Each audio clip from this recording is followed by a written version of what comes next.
Yo, this is Ronnie Parmer with Malevolent Creation and Perdition Temple. See you guys at the Tampa Morgue.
What's up? This is Tony, and you're listening to the Tampa Morgue, episode number 88, season 2. And as always, I'm joined by my co-host from his studio deep in Tampa Bay, Florida, the one and only Mr. Ed Webb.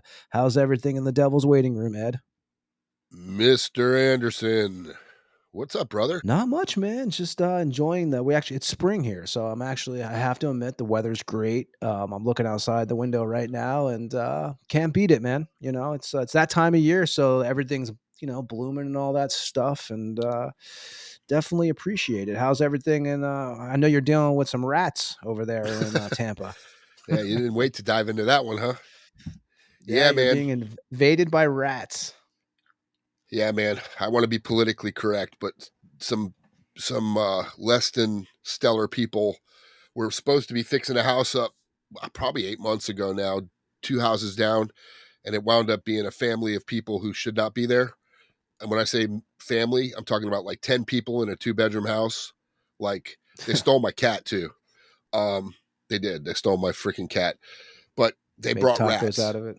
They brought rats, and because they were disgusting people. I mean, the trash they left. So me and my neighbor have been dealing with rats, and dude, these are like New York rats. I mean, these fuckers are huge.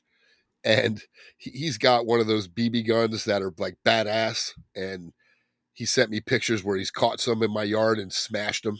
I don't know where they went, but they were definitely not running away after he smashed them. So, but And you speak of those New apparently, York rats, dude. I remember I took my wife to New York, probably like, I don't know, maybe I don't know, maybe 5 years ago now. Time is just flying. But and she saw her first New York rat, and she thought it was a puppy at first, cruising through the subway. yep. If you haven't seen one and you think that it's just a exaggerated myth, it's not. They're they're monstrous. But yeah, I apparently one must have gotten in. Well, I know we had some in my house, in my laundry room, because when they took my AC out, they never sealed this hole. Apparently, I found. So they were coming in, and they were in this cabinet. I opened up this cabinet to clean it out that had all my old records, and told you I found all those trading cards. And I opened it up, and there were 2 giant rats looking at me, and I just wound up closing the door. And I'm like, nope, I'll wait for Bryce, because he likes to absolutely be a hunter. But when we came back, they were gone. So we found where they were, got the cabinet out of there, and sealed the holes. But apparently, one's floating around, or maybe 2, because I can hear them in my ceiling now. And now I'm mad because they'll chew through shit. They'll chew through air conditioning, Oh yeah, vents. they'll get your They'll car, eat through right? Chew through. wires. They'll fuck my shit up, and I'm not happy about it. And I heard him this morning, right in where I do my podcast. There's a ceiling where half of it is the outside roof. It's a flat roof, and the other part leads to the house, and I could hear him right there scratching. And that was it. I went and put 2 giant traps out in my laundry room because it's all open and leads to that. And I'm hoping by the end of this podcast, I hear 2 snaps, and I get to go out there and take pictures. I'll put them on Instagram because I'm hoping for some death because I'm over this shit. Because I don't know how You've else come to to get the them right out. place Besides, then. well, the only thing we could do is fumigate, and I can't do that because I have 5 cats. Where am I supposed to take my cats and my dogs? And we can't fumigate. It's I've like been wanting to Ed's tent art the over house. there. The only other thing the guy, pest guy, is like to take these things you buy on Amazon. They're little blue chunks, and they're poison. He said the only problem is if they eat them and go hide up in your attic, you'll smell them when they die. And I'm like, well, I don't want to do that because it dehydrates them. And what it does is it dehydrates them from the inside out, and they just die. Like they Yeah, and I've been to places where they die up in the. I don't even know if it was rats, but there's been, I'm sure you've had that experience too, where you go somewhere and something dies up in the ceiling or something. When I was well under younger, I my remember that, house and the because we smell have a is crawl absolutely space, awful. and I've seen stuff. Like you could smell. My wife's like something's dead out there, whether it's a possum or whatever. Because we got fucking on my camera every night raccoons stealing the cat food out front, and possums and armadillos coming up. It's you know I mean, that's The nature. Wild I don't care Kingdom. about them. I don't care about Yeah. them. They come grab some food and leave, but the rats, they just want to tear shit up. And I'm not down for that. So yeah, fuck them rats. Fuck the rats. And yeah, so this is, we're going to have a busy show today. Speaking of, we got a bunch of shit going on. First of all, we opened up the show with Bloodmessiah, The Gates Will Burn from Denounce Your God. They came out on CD and records on November 2021. And we're going to be joined by Ronnie Parmer, who has a lot of history in Tampa. Ed has history with him from the back in the Destined to Ruin days. Obviously, Ronnie's with Malevolent Creation now. His Brutality. Perdition Temple. Perdition Temple, so it's gonna be a lot of stuff to talk about with Ronnie. A very Tampa focused show. Ronnie, he's the great thing about him too is, man, he's such a multi-talented dude. Like, people know him as a drummer, but the guy's a piano player, plays guitar. I mean, does everything. So, we're going to dive into that with him. Like I said, Ed has history with him too. So we're going to have Ronnie on here probably about 20, 30 minutes, and I'm going to try to hang on. I am exhausted, man. I slept for about 2 hours. The sun was coming up this morning. I'm not going to get too much into it, but anybody who knows me knows I'm a huge New Jersey Devils fan. I'm from New Jersey, and the end of the season was this morning. They blew a 3-0 lead, lost 5-4 in double overtime. My kids were getting ready for school and I was still awake, and I'm suffering for it now. So, it was, I didn't expect much this year, but a little bit of a letdown. Ed knows I'm a big Devils fan. So yeah, it's what happens, and season's over. Tampa, I don't know what's, Tampa's having a little trouble with Florida, but that's, we'll see what happens there. But yeah, Ed, so we were talking the other day, and, you ran into Ansar, one of your old bandmates, and you actually got a copy of one of the records you were on. I did. He hit me up. Apparently, one of the other guys that were Antar wasn't even on the record. We're speaking of Antar Coates from Diabolic and Unholy Ghost and Blastmasters and stuff. When's the last time you saw him? The Mug at a show not too long ago. I see him all the time at the Mug. That's basically where I see him. But yeah, he hit me up, said he had some of the Infinity through Purification. On actual vinyl, which one of the other guys hit me up many months ago, asking for my address, saying that they were being repressed or actual pressed. I don't know if it ever came out on actual LP. That's the first press on LP, I think. Okay, that's what I thought. But I wouldn't know because I don't even have a CD. So that's how much that's because that came out on Olympic, right? The CD. It did, which was obviously part of Century Media in the early days. So that was 2003. We're speaking of too when that album came out. That's 22 years.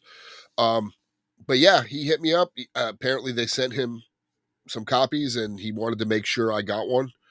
And I thought that was really, really cool. And I met up with him, and we talked for a good while. And yeah, it was cool. I mean, he gave me some old stuff. The re-release of The City of the Dead with, I guess you would call it the pre-recordings that we did of Supreme Evil on the bottom. He said demo. Yeah, he said the demo stuff. And I'm like, man, I do remember, because one thing with Diabolic we always did was we pre-recorded everything. And then so we could listen to it, make tweaks to it, because Brian had an 8-track back in the day. So we were able to record like all the cover tunes we did.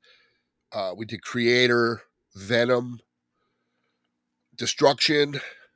We did a Slayer one, which was terrible. And what was the last one we did? Morbid Angel. So, and I sang and played bass on all 4 of those. Paul did the Slayer. We did Killing Fields, and Paul sang on that one. But yeah, they were for Dwell Records. Remember who they were? They used to come out with all those covers for Iron Maiden and all the old school bands, and all the death metal bands would do a song. So we did 4 of those. So we always had the recording thing going, and that's how we did the Subterranean Magnitude before Paul came back and did the vocals. But yeah, so you're on. So you're on. I was on 98 City of the Supreme Dead. Evil. I had to go in on City of the Dead. There were a few songs that Rut, the original bass player, I don't know if he played wrong. I don't remember the whole scenario, but they asked me to go in and recut a bunch of bass lines for that. Then I did the full Supreme Evil, and then I was supposed to do Subterranean Magnitude. I wrote probably 75% of the lyrics for that. Brian had a couple. I don't know if they wrote any other. I don't even know the record. Like, I could look at if I looked at it now, I could probably tell you what songs they might have added when I left. But we recorded 8 songs. I believe it was 8 or 9. And out of those 9, I wrote 7 of the lyrics for those 9.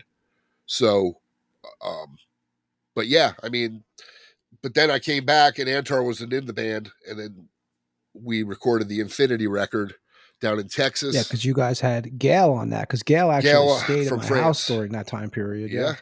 Yep. I liked and Eric Infinity, and, man. and I Brian. always told you, I thought Enter the Maelstrom was a great song. From the Astral Plane, which I think was the opener on that, it was a killer It was. song. And Satanic I Barbarism. think you were on your way out at the end of that, I know. So yeah, it was not unfortunately, it was a very not pleasant experience doing that record. And you would have thought it would have been, because we were in Texas at Sonic Ranch with Neil Kernan. And if you knew who he was, he did Journey, Nevermore, Pissing Razors, Cannibal Corpse. He did a shit ton of bands, man. Queensryche. He was a great producer. It's just I did not appreciate the way he did things. I was only down there for a small period of time because I actually had a job, and he would not work with my schedule, and I did not get to play bass on that record because he wanted to do lead guitars before bass. I've never in my life, I've recorded many times in the studio and never did a lead have to come before playing an actual instrument on a record. I don't know what the lead guitars would have anything to do with the bass. I barely got the vocals done. Anybody who doesn't know, I cut those vocals in literally a day and a half for that record. Like, I screamed my head off. 2 days, had no idea what I was singing because I never had the lyrics except for 2 songs. So it was a rough experience for me. It really was. But I mean, if you listen to it, you got it on vinyl. Yeah, and I got it on vinyl thanks to Antar. Yeah. So I'm glad Antar's doing well, man, because I haven't seen him since. I don't even know if I saw him I don't know if he was at the Swarm Fest in November. I don't even know if I ran across him then. So maybe I did. But yeah, he asked me. I have from when we did the Morbid tour and the Cannibal tour, I have all these old VHS the little tapes of all that stuff. And, I have the tape where we've talked about where 6 Feet Under and Cannibal they merged shows when we were on that tour and at the Trocadero. And that was the first time Barnes had interacted with the guys in Cannibal after all the stuff. So I was doing the frickin', TMZ kind of recording to see if there were going to be any fights. Pre-TMZ, I believe. And but it actually wound up being I remember watching it after the fact years later, and I was like, man, this was a cool interaction, because these dudes were like, you could see that they had no ill will against each other, but it was definitely cool to have them both on one show, because you never thought that would have happened. You know what I mean? Oh. But yeah, so we're going to try to put all those old videos to digital and put them out so people can see the original Diabolic. Very cool. Because, we played the Whiskey, and I have that as the original lineup. That's awesome, So yeah, hopefully we'll see, man. But it was a good conversation. It was good talking to him. And I actually went to a show last weekend. I saw Take, Heimland, and Asagram over in Vilnius, Lithuania. Man, I got to say, dude, Take was awesome. All the bands were killer.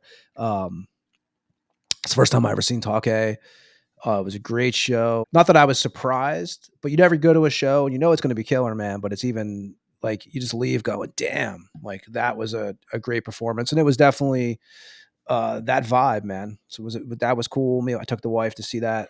It's basically an hour away from where we live in Kaunas. So we drove out there, drove back.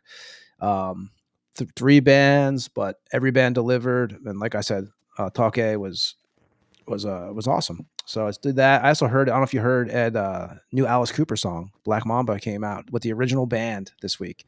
I did. Alice still rolling, man. It's awesome. I didn't expect it. I actually didn't know that song was coming out I think it was last week.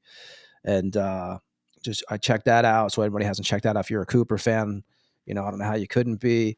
And we had Yarno on here, aka Sulfur, a couple weeks ago. He's going to be on Justin's show from Hell's Headbangers, the Dead by Dog channel. So I talked to him the other day. So that's cool. Anybody who liked the the Earn interview we had. You can check out Yarno on Justin's show. I think it's coming out, I want to say next week. I don't have much news today. I have releases. I have a couple of shows. I don't know what you have, Ed. I do have a couple. We had a couple people who passed away sent to us some names, so I'll read those out too. And I can't think of anything else I really have, unless you have something else that I haven't. Oh, we have Ritual Butcher coming on from Archgoat. That's going to be sometime next week. We have, like me and Ed were talking yesterday, we have a couple episodes in the works. We're probably not going to announce exact dates they're going to be out, because we don't even, like, sometimes stuff moves a little bit, a couple days, give or take. So, but we will have Ritual Butcher from Archgoat on sometime next week. And Ed, do you have anything besides releases and shows that you want to mention? No shows coming, man. I was actually, that's weird, because we were in the Monstrosity chat, because Mark was talking about how much the ticket prices for Dying Fetus was in New York, which is crazy to me, but it's New York, so I expect New York prices are always going to be, I expect nothing less. tough. But I was like saying, man, there's no shows coming here that I know of, like, anytime in the near future. I mean, June, July, I think two, but one of them is not even a metal related show. So, but I figured I'd mention it because, you know the band, I know the band, and it might work, but I didn't see much either. I was looking this morning and I said, man, there's just the next week or so, there's not really much, unless we're missing stuff, like I said. But I have a show that was scheduled from when the hurricane came. My wife wanted to go, and so I got tickets, and it was rescheduled from 9 months ago. Is that when the hurricane was? September? Yeah, that's right. Yeah, because it's funny, we're in hurricane season now, I guess, in Florida, and but really now is not really where you're going to see much going on. But it seems like it was just yesterday that my property was screwed up, and it was like 9 months ago. And they're not even. I tell you, because it was literally the day. I want to say the day before the hurricane was actually going to hit Florida.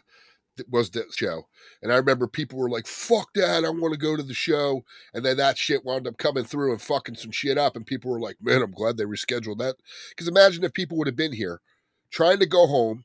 Now all of a sudden they're evacuating. Now you got all these people, because they were only playing 2 places in Florida. So I'm like, you realize that they do this for a reason, right? It's a concert.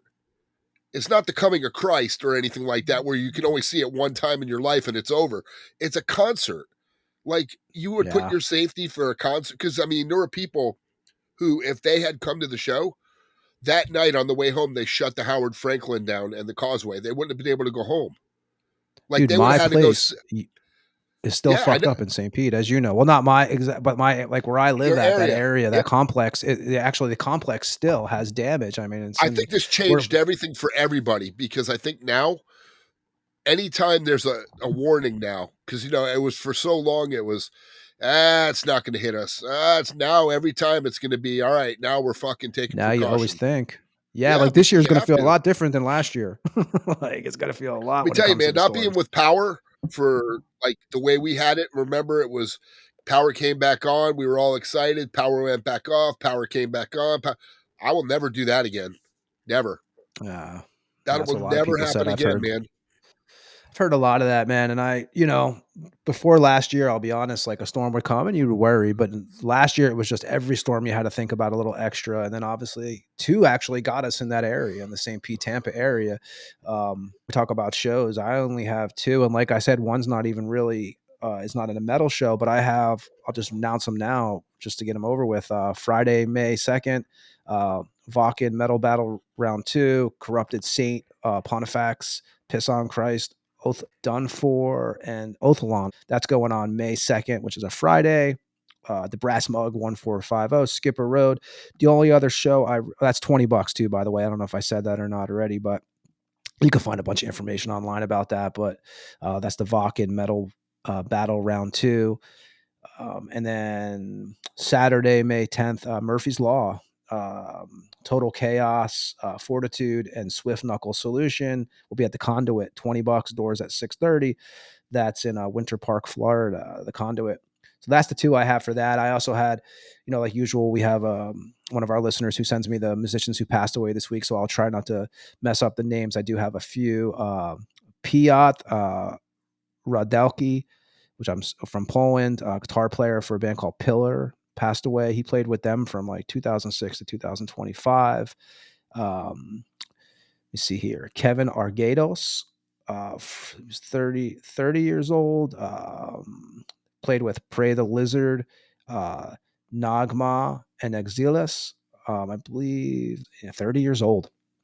Vinicius Pagnasot from Brazil, passed away. He was a drummer for Dead Jungle Sledge. And then Marco Nikolovsky, a guitar player for Discops, Shallow Cuts, Slave Pit. I know he spent time in Croatia. He died at 29 years old. So that's what I have for musicians who passed away this week. And let me see here. Ed, I have releases. Do you want me to bang those out and then you can throw yours to us and then we'll get to Ronnie? Because like I said, Yeah, I think go ahead. Ronnie Parmer is going to be a bit of a discussion. So it's going to be probably one of those longer episodes. We've known Ronnie for a very long time. Got a lot of history. He's got a lot going on. I appreciate him coming on here too. Ronnie who? Never heard of him. Yeah, right. Ronnie who? Yeah, well, we're gonna find out because I know obviously you did stuff with him too. So it's gonna be it'll be a good back and forth, man. Looking forward to having him on here. So I'll do the releases and then if you have anything, we could jump to you. I have a handful. Evil Lucifer from Ukraine, black thrash metal band. Satanic Evil Lucifer is the name of the EP. It's self-released. The band formed in 2022. They put out demos in 2023. They put out 2 demos in 2024, a split in 2024. It's a 4-way split. This has 4 tracks, including a Nunslaughter cover of Sacrificial Zombie. Members past and present of Terror Scum, Death Thrash, Hellscape, and Morbid Slaughter. Evil Lucifer's Satanic Evil Lucifer EP is out on April 30th. Lightless from Germany, a doom sludge band. The title is A Foreseen Loss. Label is Fading Light Studio out of Germany. Lightless formed in or around 2021, put out an EP titled Descent of Insignificance. Foreseen Loss has 4 tracks on it. And it's about 4 tracks, but it's an hour and 20 minutes of material. So it comes out April 30th. Leper Colony out of Germany, a death thrash metal band. The title is going to be Those of the Morbid. Label Testimony Records out of Germany. This will come out on 12-inch. The band's debut album, Leper Colony, was self-titled, came out in 2023. Features members past and present of Rib Spreader, Morgoth, Dead Sun, and Grizzly. This one has 9 tracks and it comes out on May 2nd. I'm trying to do these in order, so let's see. Misfire out of Chicago, a thrash metal band. Name of the record is Product of the Environment. On the label is MNRK Heavy out of New York. Misfire formed in 2018, self-titled EP in 2019. They put out another EP in 2020 and a full length called Sympathy for the Ignorant in 2021. The drummer is Jim Nicodemus, who used to play in a band called, Ed, you might remember these guys, Diamond Plate out of Illinois, many moons ago. The new record, Product of the Environment, has 12 tracks, comes out on May 2nd. Hate out of Poland, a death black metal band, have been around for a while. They have a new record coming out called Bellum Regis, if I'm pronouncing that right. Label Metal Blade. I saw them, the last time I saw Hate was in 2019 in Lithuania. And you remember, Ed, didn't they were supposed to play in Tampa on that, what was it, the Devil's North American tour with Belphegor and couldn't get in the country. Arcona. Couldn't get in, had visa issues, yeah. Yep. So Hate formed in 91. They put out their first demo in 92. Hate released 3 demos, 12 full lengths. This will be their 13 coming up. An EP titled Victims in 99 and the live album in 2009. The upcoming record has 9 tracks, and that comes out May 2nd. Neuroblade from Belgium, heavy metal thrash band. They have an EP coming out, Desert Claw. Label, it's self-released. Band formed in 2023. This has 5 tracks. It's their debut EP. Members of Shocker and Enchantress. Comes out on May 2nd. Let me see, I still have more for you too. Ghost Bath out of North Dakota, post black metal. Title Rose Thorn Necklace. Label is going to be Nuclear Blast Records out of Germany.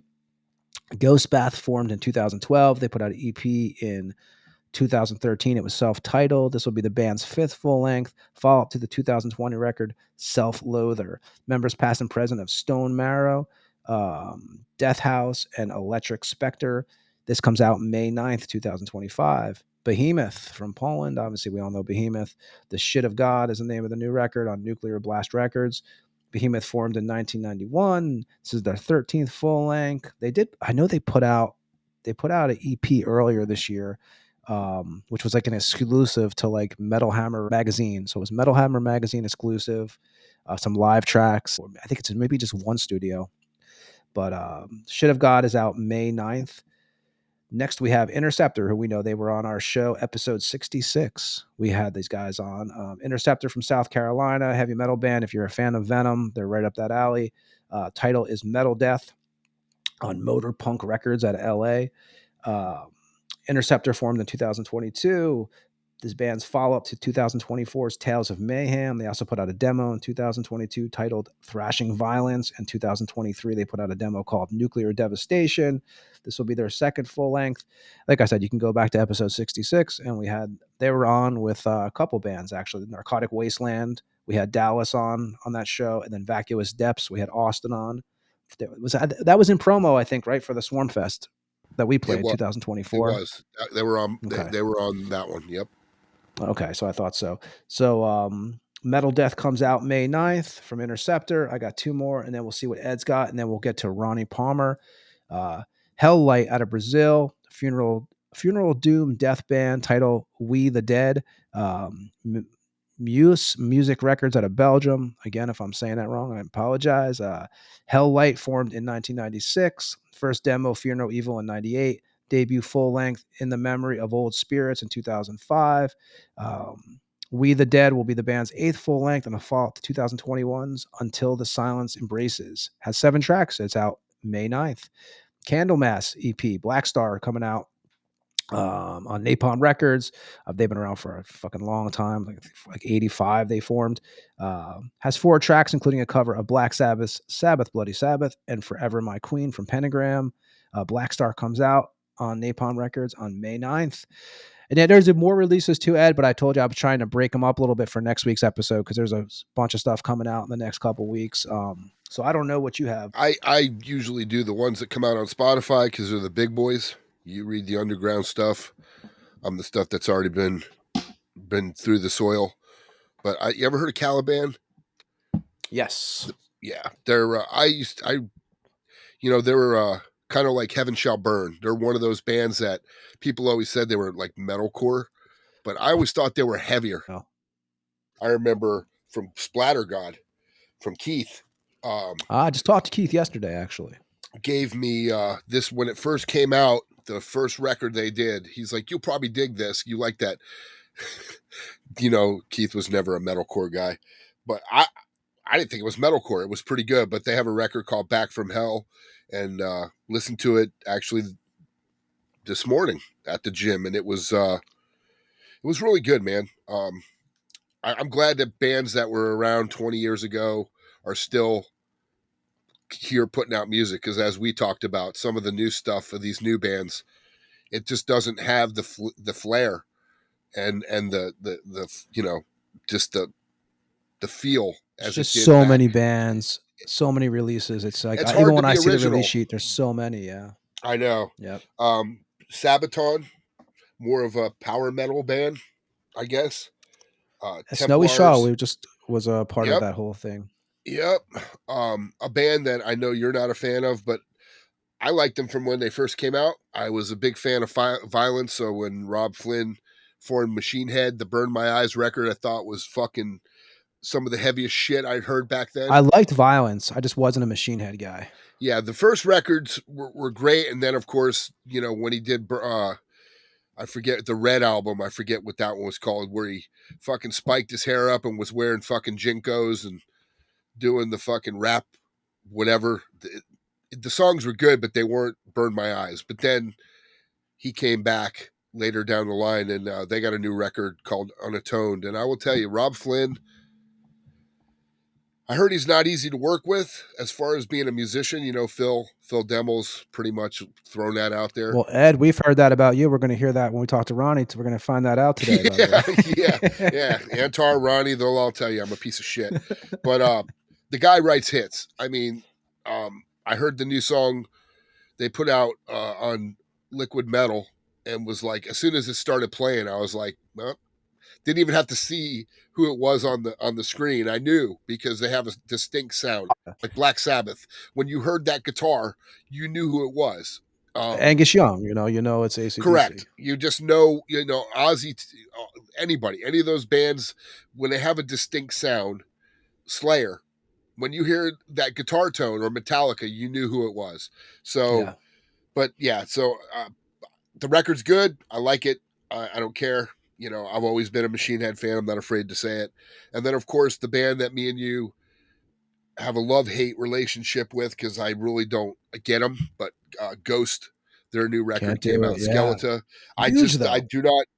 They're I don't understand. Other band that everybody's going nuts over. The Sleep Token.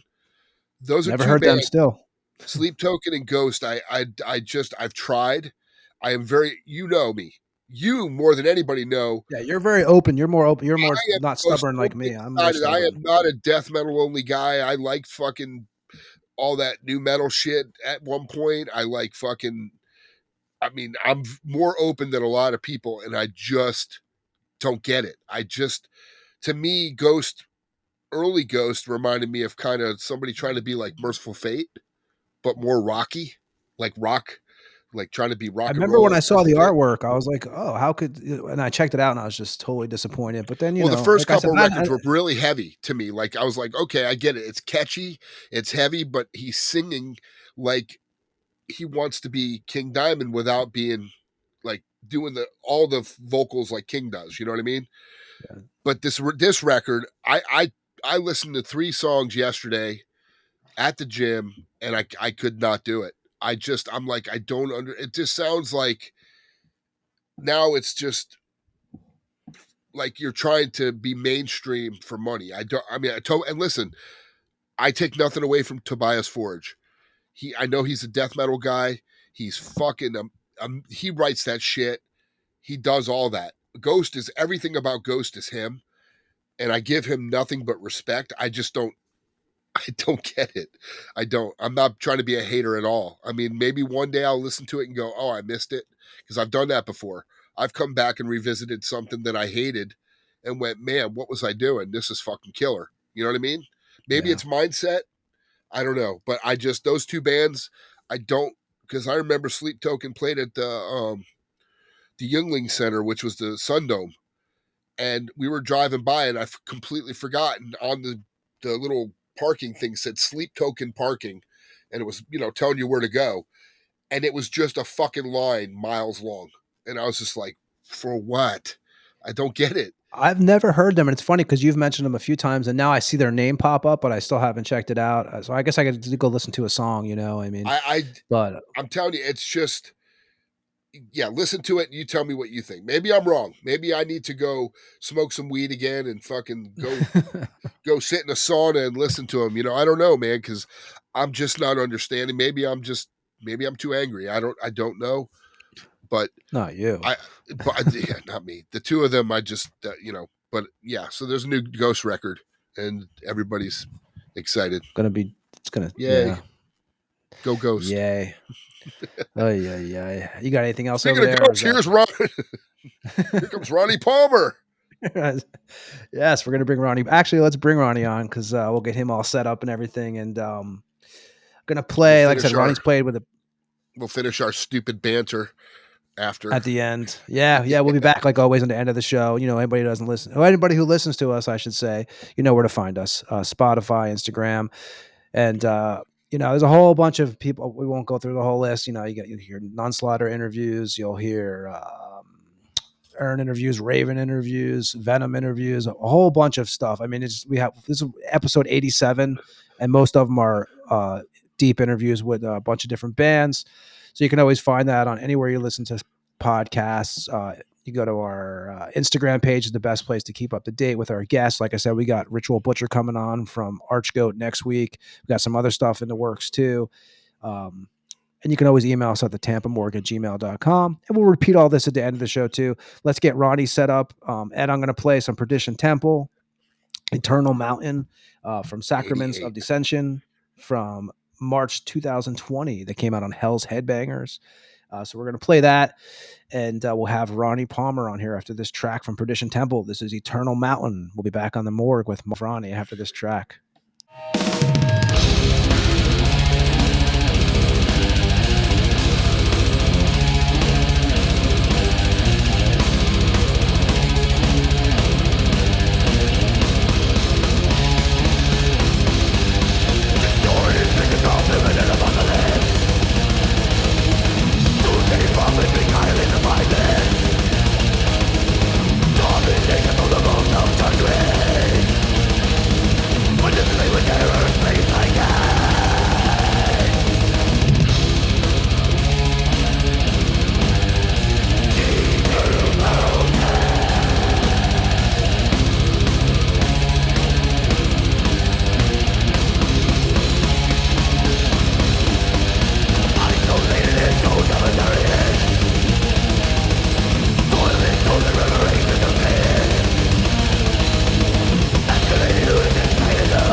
That was Perdition Temple with the song Eternal Mountain off the Sacraments of Dissension record that came out March 2020 on Hell's Headbangers Records. And we are joined by Ronnie. Hey guys, how you gentlemen doing? Good, man. I had to start the show. We probably would have talked for like an hour before we even started recording tonight. Glad to have you on, man. How's everything? I know you got, before we even start getting to the interview, I know you just got endorsed, right, by Precision Kicks? Yeah. About fucking time. Hell yeah. Yeah. It's a company out of Australia, actually, man. I don't even remember how I ran across them. It was, I was just pretty much reviewing some triggers online and stuff and on YouTube. And I saw this one guy had got a bunch of triggers. And so I ended up, seeing the ones that he had, and it sounded like those ones were pretty accurate. So I ended up ordering them. And yeah, here we are now. Nice. You also got hooked up with D-Drum, right, in March? Yeah. Got some D-Drum endorsement. That was super cool. Got a new kit. Thing sounds pretty mint. Going to be doing the new Promethean Horde recording on it soon. So yeah. Nice, man. We're gonna ask you all about that tonight too. And like I said, we opened up with Eternal Mountain from Perdition Temple, and I got to say, man, first of all, that album cover to that record, I just totally killer. That was Daniel Desecrator that did that from Slot Bath. Right? Hell yeah! No, I love that thing, man. I wear the hoodie all the time. Get compliments on it. Yeah, no, it does some great artwork. I do want to mention, guys, too. I saw this before we signed on here, and I was going to mention it, Ed, when we did the intro of the show, but I didn't. But I did see, I didn't know if it was out there or not. But I saw that Matt Howland from Beerwolf passed away this week. So Yeah, I we've saw done shows that. with them, Ed. You saw that too, Ronnie? Yeah. Yeah, I did. Yeah, unfortunately, I sad. mean, yeah, I saw he passed away. I think the last time we might have played with them was probably like 2015 at that house party, Webb. You Yeah. remember that? Yeah. Yeah, Over on North I'll Rome Ave. do another show with them, but they all blend together. I can't remember. I don't know what I Yeah. did 2 minutes ago. I saw that. And I also saw which me and Ed were talking about, Ronnie, before we came on. Brian Montana, who was on the '84 Possessed death metal demo, okay. he died too. He actually got killed by police this week. Are you kidding me? Wow. Yeah, he got in a shootout with his neighbors, I guess. And Holy crap. yeah, I was just talking to somebody before we came on about that. But we wanted to mention the Matt thing earlier, but I didn't. I was telling Ed didn't know if it was out there or not yet. So we'll talk about it more on the next episode. But again, Ronnie, we appreciate you coming, hanging out with us, man. And Hell yeah. so Appreciate you guys having me. Oh, definitely, man. We've known you I think the last time I saw you was probably at Swarmfest in November, backstage yep. when we played with you guys. Let's start out with the beginning, man. So you're originally born in Tampa, right? Yep. Tampa General on Davis Island. And what high school? I went to East Bay High School. So you come from a family, like your mother was in bands, your uncle played, and your grandfather was a known fiddler. Like, Oh wow, you found all that. Okay, Ed wasn't yeah, lying. man. So, yeah, man. So tell me some of your family tree, dude, because I didn't know all this. I know you're I know you play everything, which we'll talk about also, man. But like a little background on your family. Yeah, man. My mom, she's from Ohio. My father's from Alabama, and my mom's side of the family was the more musical inclined one. Like growing up as a kid, my uncle was always playing in rock bands. Like they were in a pretty well known band around Tampa called Shock Opera. I don't know if anybody remembers that, but he sung for those guys and a couple other bands. And at my first gig actually was with my uncle when I was like 14 years old.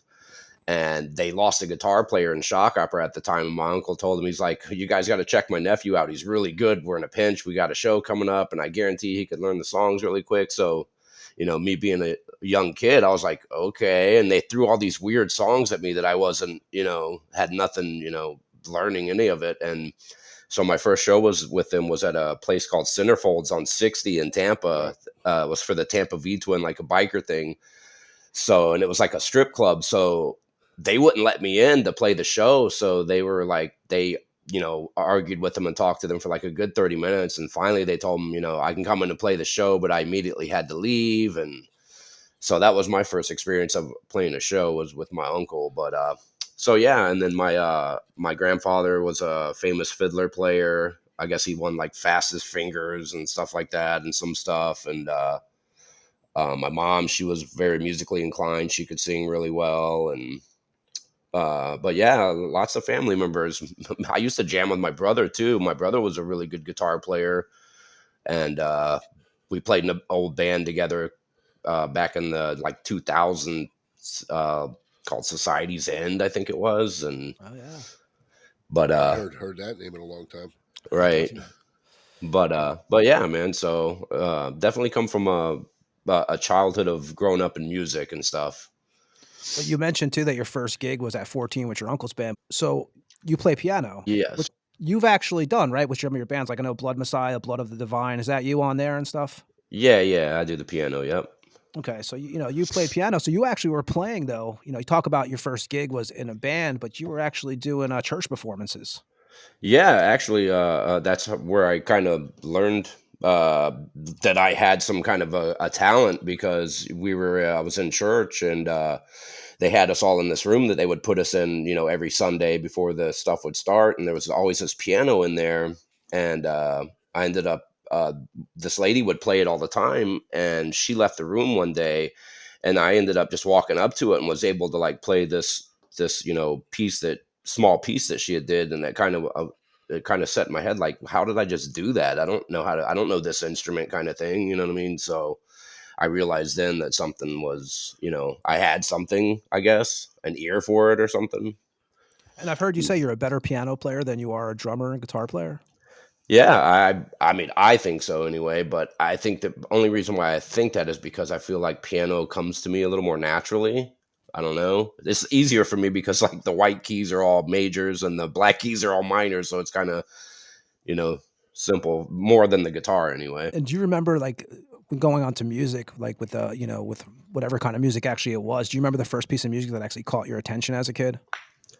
Ooh, well, I grew up my parents listened to all kinds of music, man, so it was like I loved all kinds of music.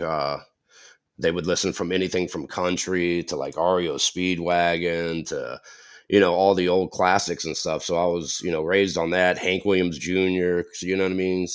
Hank Williams, even, so uh, it all really caught my ear, man. I just love melodies and anything with a good, piece to it or whatever. And what's the age difference between you and your brother? Because he was bringing home records too, right? That you were checking out. Yeah, he's a couple years older than me. He's 2 years older than me, and he was more into. I'm still this way to this day. I was never like really savvy with bands and names of songs and albums. Like Gene, when we go on tour with Perdition Temple, Gene and Alex, they'll talk about this and that. I don't see how these guys, keep all this information. You know what I'm saying? And I'm just like listening to them, like, how do I not know all these things? But it's just I never really cared about that. It was always about the music for me. You know what I mean? Like, I don't know how to explain it. Oh, makes sense, man. Do you remember the first record you actually purchased yourself? It would probably have to be either, unfortunately, yeah, Guns N' Roses or Ozzy or Metallica. You know what I mean, kind of thing. It was from what I remember. Uh, yeah, And what were some of the record stores? Obviously Ed's been in Tampa longer than me, but I've been in Tampa for many, many years. What were some of the stores you were hitting? Because I know back when I'm thinking we're about the same age, pretty much. It was like what Specs, Bananas Music, yeah, Peaches, and obviously Aces and stuff. What were yeah. some of the stores that you were visiting? There was a store in Apollo Beach because I grew up mostly in Apollo Beach, and man, I cannot remember for the life of me what the store's name was, but I know you guys would know it. But it was in Apollo Beach. Me and my brother, well, mostly my brother, he would go down there every weekend and always bring home something new and be like, "Oh, Ronnie, check these guys out," and uh, he'd always bring home something cool. So, but I forget the name of that place, man. I know that the old band Six of One, they used to jam there. Gardy Lou used to jam there, I believe. Oh, I know what you're talking about. Damn it, I can't. Yeah, Yeah, I can't think of it. yeah. It was like a little music record store that bands would jam in there and stuff like that. But I forget the name of it. A lot of the stores are gone now too. I mean, Yeah. what was their alternative records? They actually had a Gigi Allen meet and greet back at that place. Oh wow. Vinyl Fever, Final Fever. Sound Yeah. Exchange is still around. Record Yeah. Exchange. I don't know if over on Central Avenue. I don't know if that's still there, but Um, and guitar wise. So you first picked up a guitar at like 8 or 9 when your uncle bought a guitar to your house. right. Yeah. Yeah. For my birthday, I I ended up my mom had bought me a keyboard one year and my brother a guitar, and he had left for the weekend, and I was always playing my piano and organ, whatever, this big Korg that my mom got me. But he had left for the weekend one year, and I was just sitting around listening to like Metallica stuff, and the song Fade to Black was just like really like tearing at me, and I was kept looking at the guitar, and I was like, man, that's such a pretty melody. And by the time my brother had gotten home that past weekend, I had already learned how to tune the guitar somehow and learned the song Fade to Black, the intro, the acoustic stuff of it. And he came home, he was like, I was playing my piano, and he comes in, he goes playing his guitar. He's like, why does my guitar sound all weird? And I'm thinking to myself, like, maybe because it's tuned. but and so I ended up showing him what I learned, and like I just saw the look on his face, and he just like stared at me for a minute. He's like, "You're a dick, dude." but but yeah. Are So you mostly self-taught, or were you? I remember back they used to have the guitar books. Remember, you used to be able to buy like the Injustice for All guitar book or Slayer, Rain and Blood guitar book. Were you getting into those, or No, I'm actually more ear. For me, I learn by ear way better than I do looking at tabs. I mean, I can read tabs and stuff obviously, but for me it's just like it's easier for me to just do it, just dig into it and do it. And you know, uh but yeah, I don't do the tab thing honestly. And what was the first gig you actually attended? The first gig I attended, phew. And it doesn't have to be like, metal, whatever you got drugged to, or the first Yeah, time. yeah. I'm sure it was with my uncle. So I got like kind of here's the thing too, is I was raised in, my mom was a bartender all my life, and I was kind of, and sometimes raised in like in the bar scene and stuff. So I seen a lot of live bands growing up because, my mom, she would bring us to the bars sometimes and keep us in this room that was upstairs above the bar. But me and my brothers found in the closet there was this crack in the wall, and we could see down in the bar. So we were always like watching people getting drunk. We would watch fights. We would watch the bands. But so I guess that was more to when I was kind of thrown into that, watching bands. I was more into that. They were more into checking out the ladies or checking out the fights, but I was always the one that was like watching the bands and seeing what they were doing. When you start coming to like teenage years, man, like what are some of the venues you're visiting? Because I mean, obviously a lot are gone now too that we know in that area, but Right. Well, for me, it was definitely Brass Mug was one of them. We had Boomers, but that was when I was a little bit older. We played that venue. I don't know how long Boomers has been there, but State Gasoline Alley, you Theater. guys were playing too back in the Yeah, day. yeah, Gasoline Alley. Is that even still there? I don't know. No, I don't No. think so. no. No. Yeah. Janice Landing, is that still there? Yeah, Janice is still As of there. today, it is. As of today, there's a bunch of shit Yeah. going on with that actually.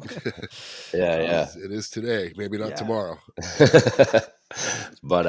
But yeah, man. So just all over the place really with everything. Nothing in particular that I can remember my first venue or anything. You ever go to Sunset Club? It sounds familiar. What is that?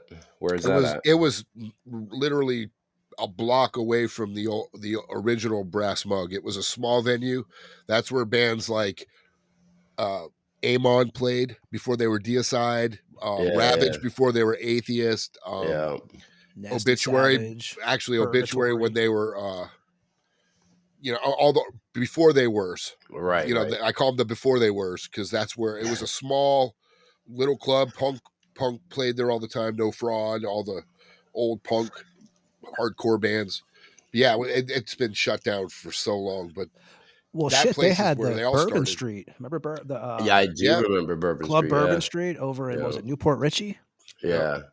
I played there. Was that the one that was Liars in? Club. Which one was the one in Tarpon Springs? Was that Bourbon Street? No, the Tarpon Springs was well, they used to do shows at Astro Skate Okay. at the skating rink. Yeah, yeah. But the one Newport Richie is, I think, where Bourbon Street was. I think that's Oh, what they call it, Newport Richie. yeah. I But know there yeah, was one in. Liars Club used to be. That was a long time. I mean, that was before Right all that stuff, or Stone before my Lounge, time. all those bands. Yeah, yeah. Did you ever play at Venom, the Venom nightclub in St. Pete, Ronnie? I did. I remember vaguely playing that a while back. I think it was in that band Society's End. We played that club. Okay. When is the first time you actually sat behind a drum kit? The first time I sat behind a kid, I was probably like 14 or 15. Me and my brother were playing in a band. We were like, we would write guitar stuff together, and we didn't never have a drummer. And he started working at this place in Apollo Beach called the Packing House. And he met this guy, Mike, and he brought him home one day, and he's like, Ronnie, I got this drummer guy, dude. So he had a drum kit and stuff, and he came over, and it's like, hopefully Mike doesn't listen to this show, but I still know Mike to this day, but he wasn't the best drummer. And we jammed with him for, a good year or two and stuff. And it was like, he wasn't improving. And then when he wouldn't be there, me and my brother I would get on the drums and he would do guitar, and we would make all these tapes and stuff all the time. And uh, so about 14 or 15 was when I first got on the drum kit and realized that, hey, I could actually do this. And you start getting into like more of the extreme music, right? But so I used to live near where Obituary used to rehearse at. And what, you used to Yeah. head down there and listen to him jam? Yeah, actually, we lived with this. Well, I didn't live, but we stayed there at this lady's house. I forget her name, but I remember her husband's name was Donnie Tatum, and we were hanging out over there, and we kept hearing this band and stuff, and you could see the house from where the music was coming from, and we ended up finding out it was the Obituary guys were jamming there, and so I thought that was pretty cool. Yeah. Yeah, it all goes around too because Ed, if you remember, when we had Dave Austin on here, he was talking about how the Tardy brothers used to go up to the Nasty Savage jams on their Yep. bicycles and Yep. listen And to them listen to jam. Nasty Savage. Yeah, Yeah. so it's Nice. It's all a big circle. it is all Yeah. a big circle. Um, and like you said, the first band was with your uncle at 14 that Mhm. you did, and then 2008, which is a band that I haven't thought of for a while, man. Catalysis, right, is formed. What were you there from the beginning of that band?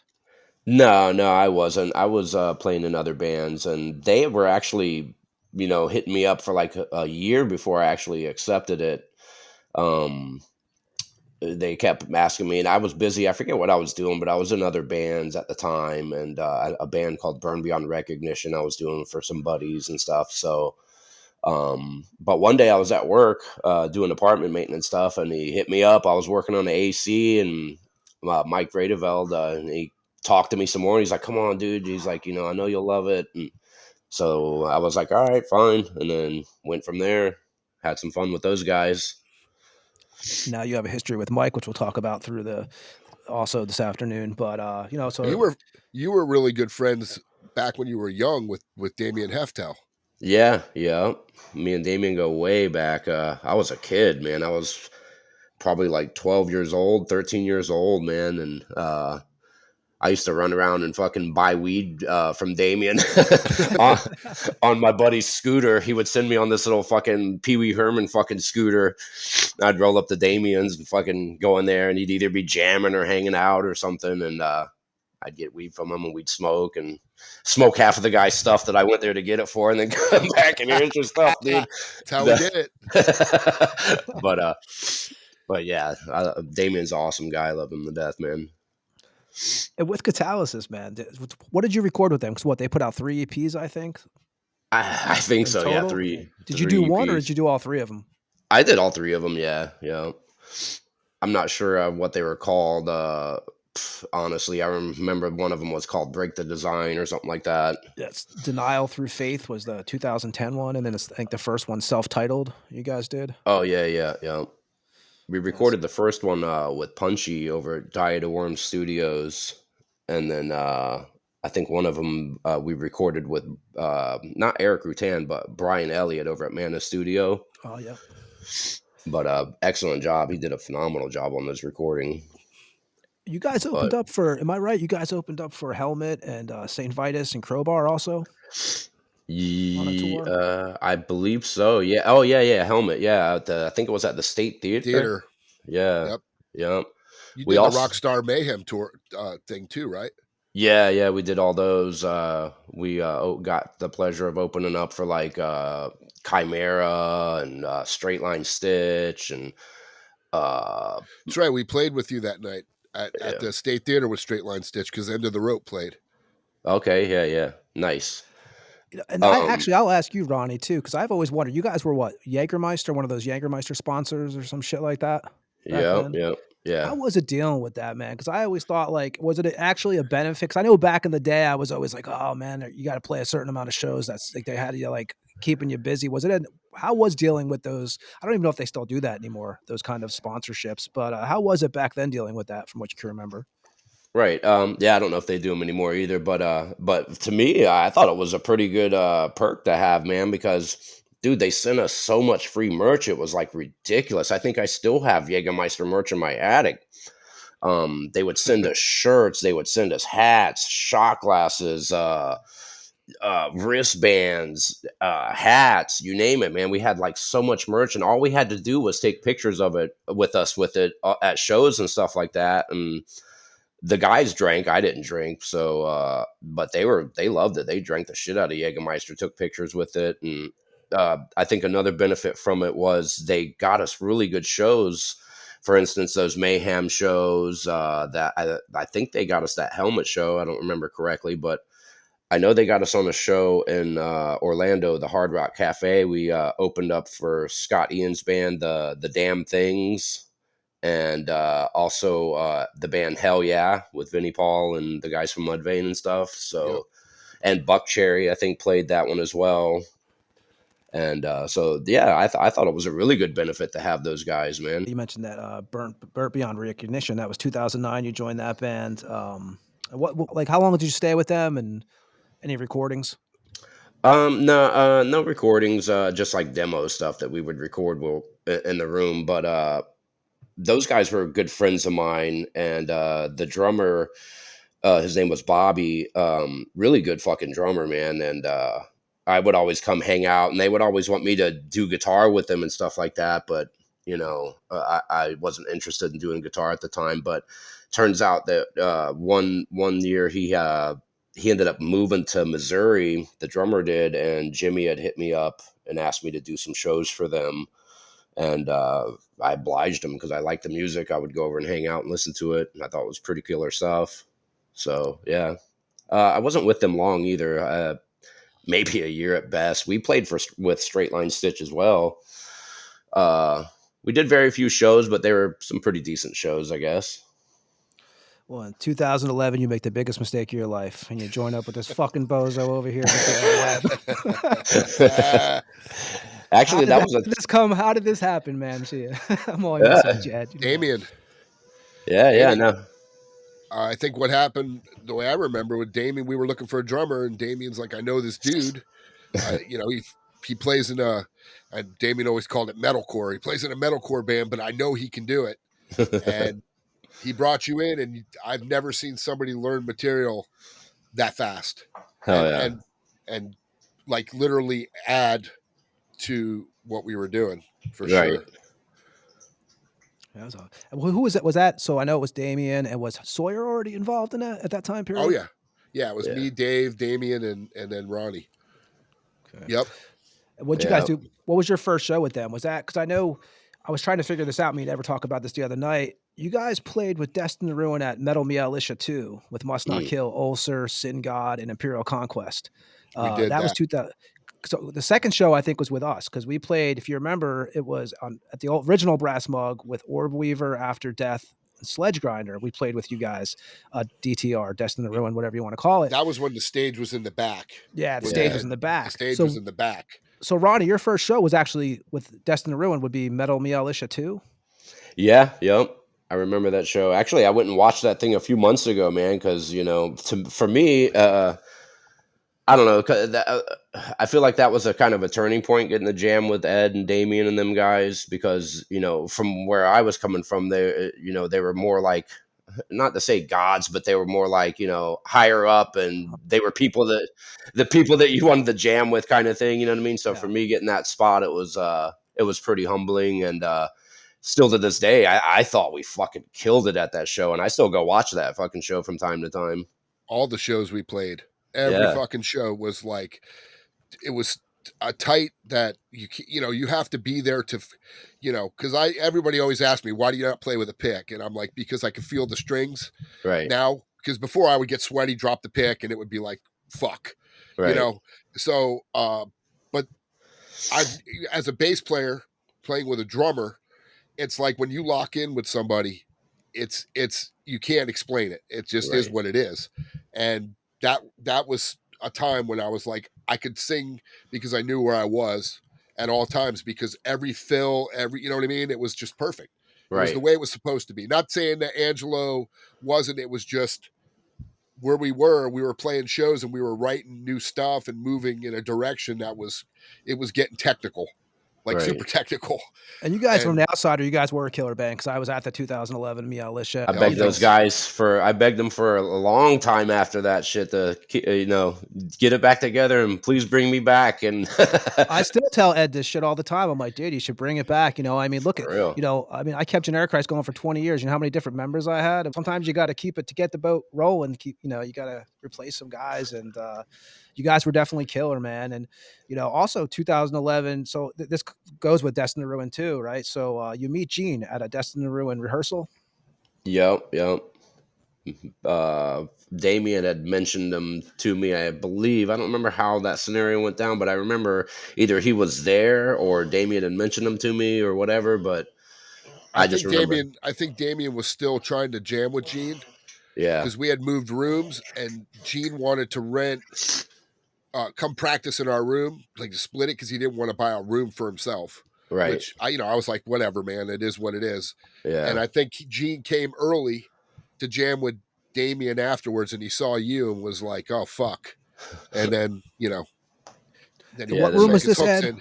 What rehearsal space was this? The one on Anderson? This was our last one. It was the one literally leaving on the stretch out of the you talking about the old the Morbid Angel jam room, right? yeah, yeah, That it was, double yep, one, yeah, yep, yeah, yeah, yeah. That was a fucking badass room, man. It sounded yeah, great in there. yeah, But yeah, that was the last room we had there. yeah. And that's where everything that's where Ronnie's career really took off. Yeah. Yeah, Well, so Gene, did he? So he actually asked you to be in Perdition Temple at a gig, right? A Destined to Ruin gig.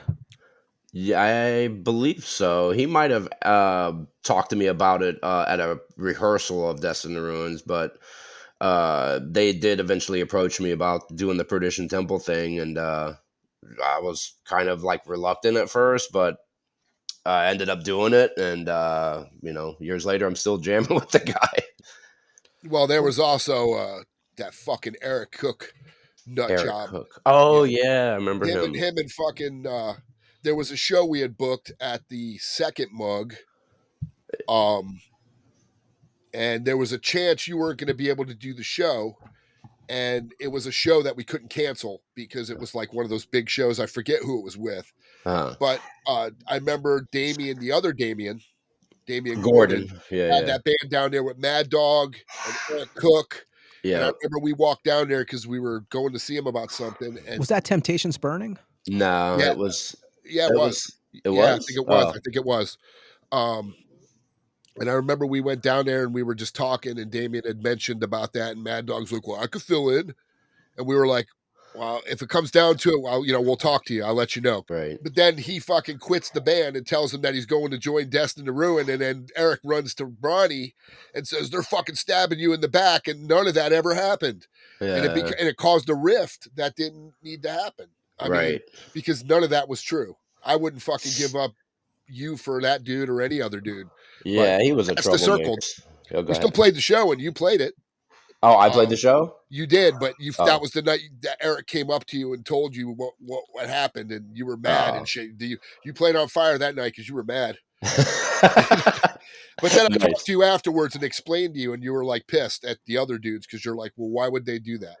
And Well, I'm like, yeah, and I found out a lot about that guy, man. That guy was a big time troublemaker and shit stirrer and stuff like that. And yeah. So, but that's how you start stuff, and that's how things can end badly because yeah, they get mad because I didn't tell that Mad Dog dude to go quit nobody's band. I would never, you know what I mean? But that's yeah, how it rolls, man. But yeah, I mean, that's like I said, that's where I think you started going a little more full tilt with the Perdition. yeah, Yeah. yeah. And were you actually familiar with the Antichrist Elect record already, Ronnie, when you joined I Perdition wasn't Temple? familiar with it, but I had started listening to it when I had met Gene and Damien had gave me a CD copy of it, and they gave me a CD copy also of just the drums. So I listened to that shit. I was like, oh shit, I got my work cut out for me on this one. But but yeah, that's how I was introduced to that. They gave me a burnt CD of it. And what was your first impression of Gene? It's funny when I first met him, the first few practices that he was at the Destined to Ruin practices, I thought he had an accent, like he was like European or something, but he has no accent, so I don't know why I thought that. But I just thought he was just some mysterious dude that was, from the underground that was well known and was just kind of quiet kind of thing. He was kind of not intimidating, but he was kind of y'all know how Gene is, man. He sits there with that, off look on his face, and then you talk to him, and he's like, he's nice. You know what I mean? All of a sudden, it's like, oh, he's not such Dude, a dick after dude, all. dude. Yeah, Yeah, we had Gene. We did a whole He's episode with him. very I mean, when you talk to him, people like you hear about I'm Angry Ed. I'm the biggest fucking dick in the world. So you talk to Gene, and hear people like, oh my god, dude, he's so, and you talk to him, he's like, what's up, dude? yeah, Good to yeah, see you, yeah, dude. Good to see you, dude. It's been a while. Like, he's just a nice, down to earth guy. yeah. He But is. when you get a stigma, you know how that works, man. It sticks with Yeah, you, so you just got to ride it out. yeah, I do. yeah. Now, Ronnie, were you familiar with Angel Corpse at that time period when you're first hooking up with with Perdition Temple? I was familiar with Angel Corpse at the time, but I never dreamed that I would. And honestly, I didn't even know that was Gene at first, till later, I believe, when I found out he was the guy from Angel Corpse. And but yeah, I was definitely familiar with Angel Corpse at the time. What was your first show with Perdition Temple? Oh shit! First show with Perdition Temple. It had to be like 2011 or something like that. Probably the Mug, I'm assuming, or Miami, one of the two. And you guys had, someone who I was friends with, and Colin Andrews was involved with the band in 2012. Obviously, he passed away a couple years ago. Yeah. And you knew him from you did shows with him when he was with Led by Serpents, right? Prior to Yeah, that. yeah, yeah, yeah. I think we did a show in New York with him. I forget what it was called, but it was some big fest that we did with Colin. Yeah, And do you guys have Tommy Riot was involved too at one point on guitar? yeah, he was. Yeah, there for a little while, maybe for 6 months to a year or something like that. Okay, I thought so. And obviously you guys got bassist Gabriel in the band too, who's now with Vacuous Depths and Yeah, Hellfrost. The early stages of Perdition Temple, man. What was the vibe in the band? Was it like, obviously you guys had some members come and go in the beginning. right. Uh, what was the early, your first year in the band? I remember it was always me and Gene in the room, just practicing, and we ended up I don't even remember how we found Gabriel, but he ended up being a guy that came in and started doing it with me and Gene constantly. Bill Taylor And too, you guys had, right? Around that time, 2012. yep, Bill came in the picture, with his downtime with Immolation. He would jam with us, and we did a few shows with Bill as well. Okay. And then 2012, I think so you were what with Destined Ruin for like a year, was it? I think so, a year and a half or so. Yeah. And your first recording with Perdition Temple, that was what, a two-song EP that came out on Hell's Headbangers in 2014, I think? Right. Yeah, I don't remember what the EP was called. Maybe something of the Desolation or something like that. But Where did you guys record that at? that one we did at Diadorm Studio with Punchy, I believe. Yep. And that was what? That's you, Gene, Gabriel, and Bill, right, on that one? And Yep. Chris Yep. from Black Witch. Actually, I didn't even think about that. You guys had Chris from Black Witchery on the vocals. And Yep. at first, was he just gonna do what was he gonna only do like one song on there or something, and then he wound up doing the whole thing with you guys? You talking about the EP or Yeah, the the? EP. Yeah, yeah. I think he was only supposed to do the one, and I think he ended up doing both of the songs or whatever was on there. Is that the same sessions as the Tempters? Is that like all the same recording Mm, sessions, or did you guys do those separate? honestly, I don't remember. It's very possible that they were from the same session, but I don't remember, to be honest. Okay, so the Tempters that came out what 2014, the full length that you guys did, Yep. again on Hell's Headbangers. And what kind of like what's some of the gigs you guys are playing early on that you can recall? Oh, with Perdition, it was always like some underground weird stuff where there'd be a bunch of bands that I'd never heard of before, black metal kind of stuff. But that was, more of their scene. I was new to that scene at the time, that, I was kind of thrown into there. So, yeah, man, we played everywhere. Gene, y'all know how Gene is. He likes to get around. So we were always in a different state. We hardly ever played Florida. You guys played some killer. I did see you guys play Destroying Texas Fest too with Nocturnus, Bloodstorm. Oath of Cruelty. Then you guys also played Hell's Head Bash too with Pro Fanatica, Satanic War Master. I mean, Deceased. I did triple duty on that Hell's Head Bash one. Really? Yeah. Well, there was two of them that we played. We played one year that I only did with Perdition Temple, but there was one year that I did where I played with Pete's band Karis. What's that? with Pete's band, right? Oh Drum yeah, kit. yeah. Yep. So I played with Perdition Temple that night. Then after that, I played with Karis Forest, and then after that, I played with Angel Corpse. They about killed me that night. When do you start teching for emulation? I know you were doing some stuff on the road with them, right? Yeah, I scored that gig. That was through Bill Taylor as well.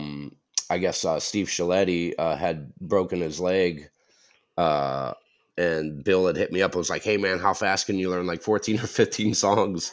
And I was like, "For immolation, I do it really quick." And so I had like 2 weeks barely to learn their whole set. It was like 14 songs or something, and went out there and did California Death Fest with those guys, and uh you could tell that they were really impressed by the show, you know what I mean, and that, you know, the immolation guys. So there was kind of chatter in the back, but um you know, so that's how I scored the teching gig with them, you know, because they obviously were like, you know, Steve's, you know, been so dedicated to us, and so I ended up agreeing to come on and help tech for them and stuff like that.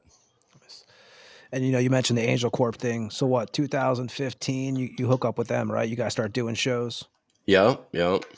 And how familiar were with with that catalog? And also, with Pete, you had Order from Chaos and stuff. I don't know if you were into any of that. I wasn't into it, but I knew of them. I knew that they were like some pioneers in that genre of music and stuff. But yeah, had a blast playing with those guys. It was fun until, you know, a certain person got involved, you know, and kind of made it miserable for everybody. When you're first learning that Angel Corp stuff, what are they giving you to learn at first? Are they giving you like? Do you remember the first couple tracks you had to actually?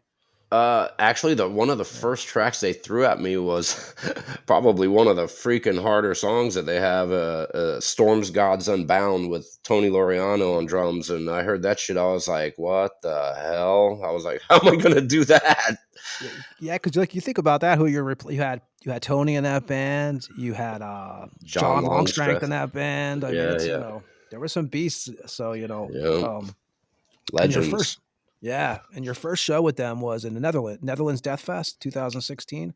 Yeah, actually, yep, yep. That was a really fun show, actually, man. I'd never experienced something like that. That was the first time I experienced something like this at a show. You know, we played or whatever, and this is actually on video too. A little clip of it, what I'm talking about on YouTube. We got done playing the song, and the whole crowd was they were chanting Angel Corpse, right? But the whole stage was just shaking while they were doing it. I've never experienced something like that in my life, and it This just was gave at me this was at the chills. Netherlands Death Fest. Yeah, yeah, Yeah, yeah, that we played that with Massacre. Fuck, dude, yeah. They it's go the hard. weirdest. It's almost like a vibration, like an earthquake. Yeah, yeah. It was, yeah, that's killer, man. Just chills. You had chill, and I know they weren't cheering for me. You know, they were cheering for the band Angel Corpse and stuff like that. But it was just being a part of that and stuff, and hearing how the crowd was happy that Angel Corpse was doing something again, and that, you know, burnt in my memory forever for sure. How was that, dude? So you go from like, you're playing Gasoline Alley, you're playing the Brass Mug, which we have all respect to all those places. Yeah, we all grew up playing there, all of us. Uh, But how is it? You start looking at the gigs you're doing, and even now, like I look at, we'll talk about later on, the tours you have coming up and just some of the places you're visiting and going. Does it right. ever just like, do you ever sit back? Does it ever become normal to you where you're just like, it's just another day at work or whatever? Or do you still be like, holy shit, man, I can't believe I'm playing this festival. I'm playing this festival. I'm playing 4 shows in France. I'm doing this. Does it ever, you're sitting on a bus with the guys from Christian or whatever, whatever it is, you're hanging out Right. with emulation, but does ever just like, do you ever sit there and be like, holy shit, man? And you've been a musician your whole life and you come from Right. musicians, of course, but does it ever just become like another day? It does, but it also I feel that I'm very lucky to get to do it because I know at any time it could stop. You know what I mean? Because the bands that I play in, they're old school. And uh, meaning that, they've had so many member changes in most of the bands that I'm in. It's like, you never know from time to time when you're going to be there, when you're not. So I do enjoy it as it's there. And only time it ever comes that it's another day at the office is probably about halfway through a long tour. It's just kind of starts becoming repetitive, and you're just like, all right, this is, we're gonna do this again, kind of thing. But yeah, Oh, that's try yeah, to 'cause stay humble to it. yeah, because I know you got family at home. It's got to be a little tough sometimes after like a month or so. And so also with Angel Corpse, you guys were doing at that time period Mexico. You guys did Maryland Death Fest, Chicago Metal Threat 2016, Right. Hell's Head Bashery, like we mentioned earlier, Brutal Assault, California Death Fest. There's a whole bunch of shit you guys were doing. So how Mm. was the chemistry on the stage with the band compared? Like obviously, compared to off the stage. No, actually, man, when we were on stage, it was always, we were always on fire. Off stage, me and Gene were always friends and stuff, but there was just this weird thing because, and and I don't want to go into bashing anybody or anything, but, Pete Helmkamp, awesome guy, dude, very cool guy, but he was limited on how he could interact with us, the band members, because of somebody that was, with us on these shows and tours or whatever. But like when this person would disappear for a minute, Pete would turn into a totally different guy and just be the friendliest guy and nicest guy. But as soon as that other person would walk back in the room, light switch changed them. You know what I mean? It was like, so we did get along, but we got along more on stage because everybody's mouths were shut, I guess, and just playing our instruments. Do you But think that usually with these bands, like with all the bands you're involved with, that most of the problems come from outside and not so much inner? Like, because we've all been in the bands where there's an outside source that kind of causes the trouble. mm, yeah, absolutely. It's it's almost all the time from an outside source. Not always, but 9 times out of 10, it's from an outside source. At least the experiences that I've had. Um, I always get along with people that I've jammed with, and it's always something from the outside that comes in that starts messing with stuff. There are certain people who should not be on tour with the band. Yeah, Period. End of story. I agree. And when they come out there, that's when shit gets stirred, and that's where Mm, shit goes bad, and that's how bands break up. you know, I've learned it. I've learned it firsthand. So, you know, and it sucks. It sucks because it doesn't have to happen that way. yeah, man, it really Like does what? suck. Yeah. When do you decide that you're actually gonna like? When do you know? Hey, I want to be out of this. I want to be done with Angel Corpse. I got to get out of here. Honestly, I love the music so much, man. I went through hell trying to stay in that band and stuff, and I mean, I, I don't know, man. I wanted to be out of it as soon as this particular person was, first started, but I love the band so much and I love Gene. And, me and him always said we won't let it interfere with Perdition Temple no matter what happens with the Angel Corpse. But at the end of the day, it ended up, me and Gene quit jamming with each other in Perdition Temple for a while because of that situation that happened. And then he kind of got done wrong, and he had kind of opened up his eyes and realized what he had did, and stuff like that. So we ended up talking and making up. And you When know was your last show with the Angel Corpse? the last show I think was I think we did Brutal Assault. I think that was the last show I did with them. No, my bad. My last show with them was California Death Fest. That was the last show I did with them, because I remember I had seen this video of this Andrea Janko guy put up of a Angel Corpse song, and the guy's a great drummer and stuff. But I thought that the video that I seen was terrible, of the song. And 2 weeks later, I realized that was his audition tape that he was putting up to give the Gene and them. And I was like, oh, this is the guy they just got. I was like, so that's why I seen that video pop up, because that was his audition thing to send them. I was like, that's funny that they took him, because it wasn't a great audition video in my opinion. But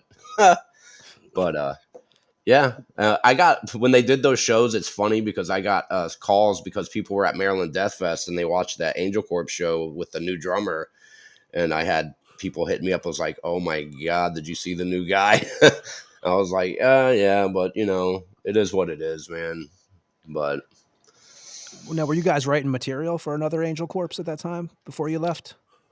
no, not per se. Gene had material, but that I'm sure if things would have went well, that it would have been, used for some of that, because they were kind of talking about it, but it was just kind of like, on the down low at the time. And but so much stuff was just going on, and so much ego stuff was going on that, that just kind of got pushed to the back, and they were more focused on money and shows at that point. And you were also, like you said, you were doing shows with what Case Cursifortis, I think it was called Oh, Pete's Karis other band. Forrest. Yeah, Yeah, you were yeah. doing shows with them, and you were doing the whole ski mask thing too, right? With that, Yeah, they were trying to kill me with that. I was going to ask you, man, 'cause I walked by there and you told me, I said, man, it's got to be dying Fuck back that. there. I'm like, I know I'm ugly. I'll wear the fucking mask, but like, I gotta be able to fucking breathe, dude. That was a bitch playing with that shit. But I don't Yeah, I see was how watching people a do it. video. I don't know if it was from, it might have been from the Hell's Bash. I don't know what it was from, but you had the mask on. I was like, man, it's got to be you know. Have you spoken to Pete ever since you left those projects? Or Nah, I haven't spoken to Pete since that stuff happened. Yeah, I don't know, man. Like I said, I wouldn't mind, talking to him. I think he's a nice guy, but being that he's still around the problem, I would never reach out to him and say, "Hey." But you know, and you also were at that time you leave Angel Corpse and you hook up with and you're not, like you said, you're not with Perdition Temple at that period anymore either, and you hook up with Brutality. You find out they're looking for a drummer. right, yeah, I actually listened to their stuff, and what's funny about that is, I kind of sensed that I was gonna be ousted out of the Angel Corps thing because of Pete's girl just was not having it with me, because I wouldn't bow down to her requests and stuff like that. So I knew I was a problem for her. So I knew I was going to be, ousted out of that. So about 2 weeks before it happened, I kind of preemptively, kind of tried to get my ducks in a row, and I hit up Brutality because I saw they were looking for a drummer. And I had already recorded me doing drums to one of their new songs, and I sent it to Jay Fernandez, and I guess he had hit up the other guys and showed them the video. And next thing I know, they were out here and we were jamming. And they wanted to do a record, but they weren't looking so much to tour, like it was like do fests and stuff like that. Yeah, yeah. They didn't want to do any tours or anything.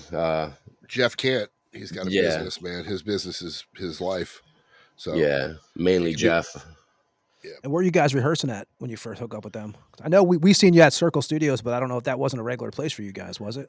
No, no. We just went there, I think to do like some video or interview or something. I forget why we went there, but it wasn't for like a legit rehearsal. What we did rehearse, but I think it was for a video or some kind of interview with that Stephanie Oh yeah, Gentry. Infernal Metal, yeah, Jensen.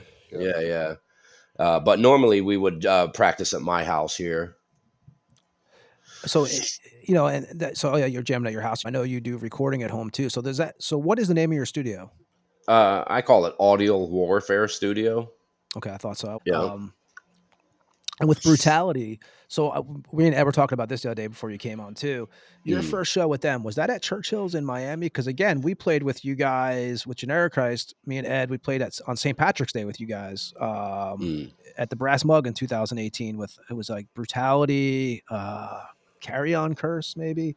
Okay. Yeah. Yeah. So was your first show with Brutality actually at Churchill's? Honestly, I don't remember my first show with them. I kind of thought my first show with them was at the Crowbar. I don't know why I think that, but it was at the Crowbar. I think one of Ed's bands were playing there that night too. Um, Damn it. It was for some metal veterans metal thing or whatever, metal for the Oh, metal for the military. military. Yeah, didn't you guys Yeah. play that show with Brutality? I don't know, man. I can't remember the fuck, but I don't know if that was my first show. But for some reason in my mind, I feel like that might have been my first show with them at the Crowbar. 2017, that's when you first do Bloodmessiah. You do the cryptic perversions. Right. So when did you first come up with that idea? And who did the logo for you guys on that? This guy from Peru named Jorge Vimendi. He did the logo and the artwork for both albums for me with that.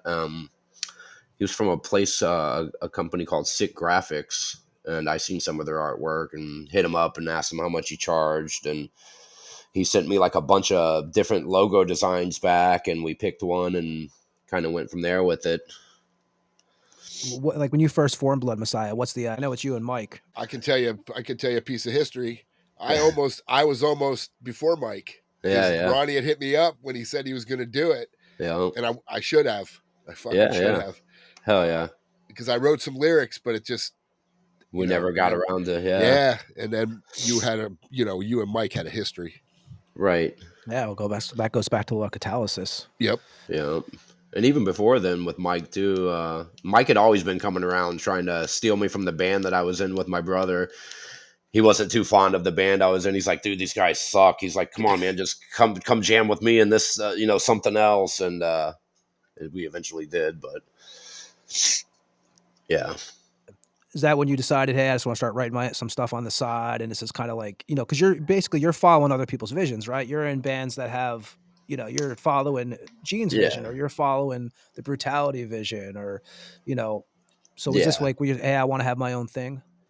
Yeah, actually, because growing up, I had always did that. I'd always figured out a way to be able to record multi-tracks, and I'd always wrote my own stuff. And so with the Blood Messiah stuff, it was just the more of hey, screw it, like I'm gonna do this on my own, because like you said, everything that I'm in, it's always me learning somebody else's stuff, and just I have to emulate somebody else and stuff like that. So it was kind of more of for me to be able to kind of do my own thing. I didn't have much time to focus on it to like, perfect it and make it like really good, in my opinion. So that's why I ended up redoing that album years later. But yeah, that was just my own way of writing my own stuff and, you know, And you're expressing recording myself all that way. that at home?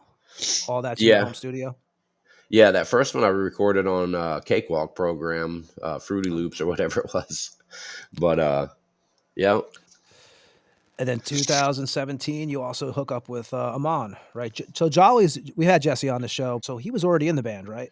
He had already been yeah. there, and you run into Eric Hoffman at the Brass Mug at Swarmfest.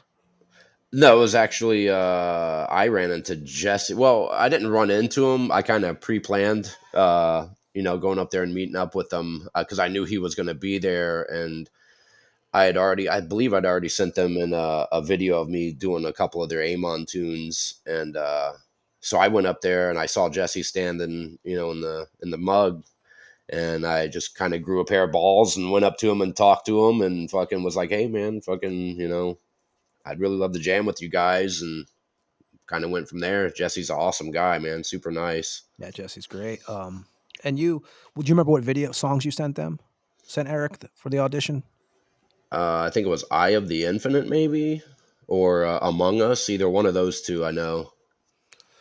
And when you first go into like, you first go to try out with them. Now you got, I don't know, like, so me and Ed, obviously we grew up big Deicide fans. I don't know how, like, if you grew up like early on into Deicide and stuff, was it kind of intimidating though when you got the Hoffman standing there and you're, obviously Oh yeah. you've already talked to Jesse, and once you talk to Jesse, Jesse's such a cool guy. Like, but how was it when you first are walking in a room and the Hoffmans are there?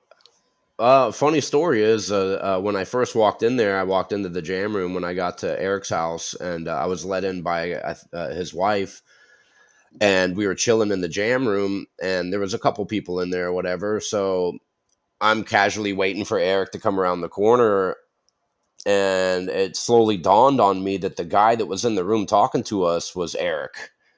And I didn't realize it was him. You know what I mean? Because he looked nothing like we all know him from and stuff like that. And I was just like, holy shit, that's Eric Hoffman. And but yeah, that's how I met him. It was kind of weird, but it was very intimidating for sure because, like you said, I definitely grew up, admiring those guys and loving the music. I wasn't so much into the satanistic, death metal vocals. My parents came in, was bust open the door, like, what the hell are you guys listening to? But it is what it is. But so meeting those guys was pretty surreal, and playing on stage with them and playing those songs was even more surreal. You know what I mean? Very humbling experience. Yeah, I saw, what was it? The show you guys did at the Mug. I took my wife there, and you guys did, and Corpse Grinder hopped up there, and I think he did like Lunatics of God's Creation with you Yeah, guys. yeah, that was pretty badass. Yeah, that was definitely cool, man. And what was Yeah. so Amon didn't do much shows though, right? So like, what was your first show with them? I think the first show we did was Miami. Miami. Yeah, yeah, it was in Miami. It was a good show, actually. I mean, I saw the video. It was killer.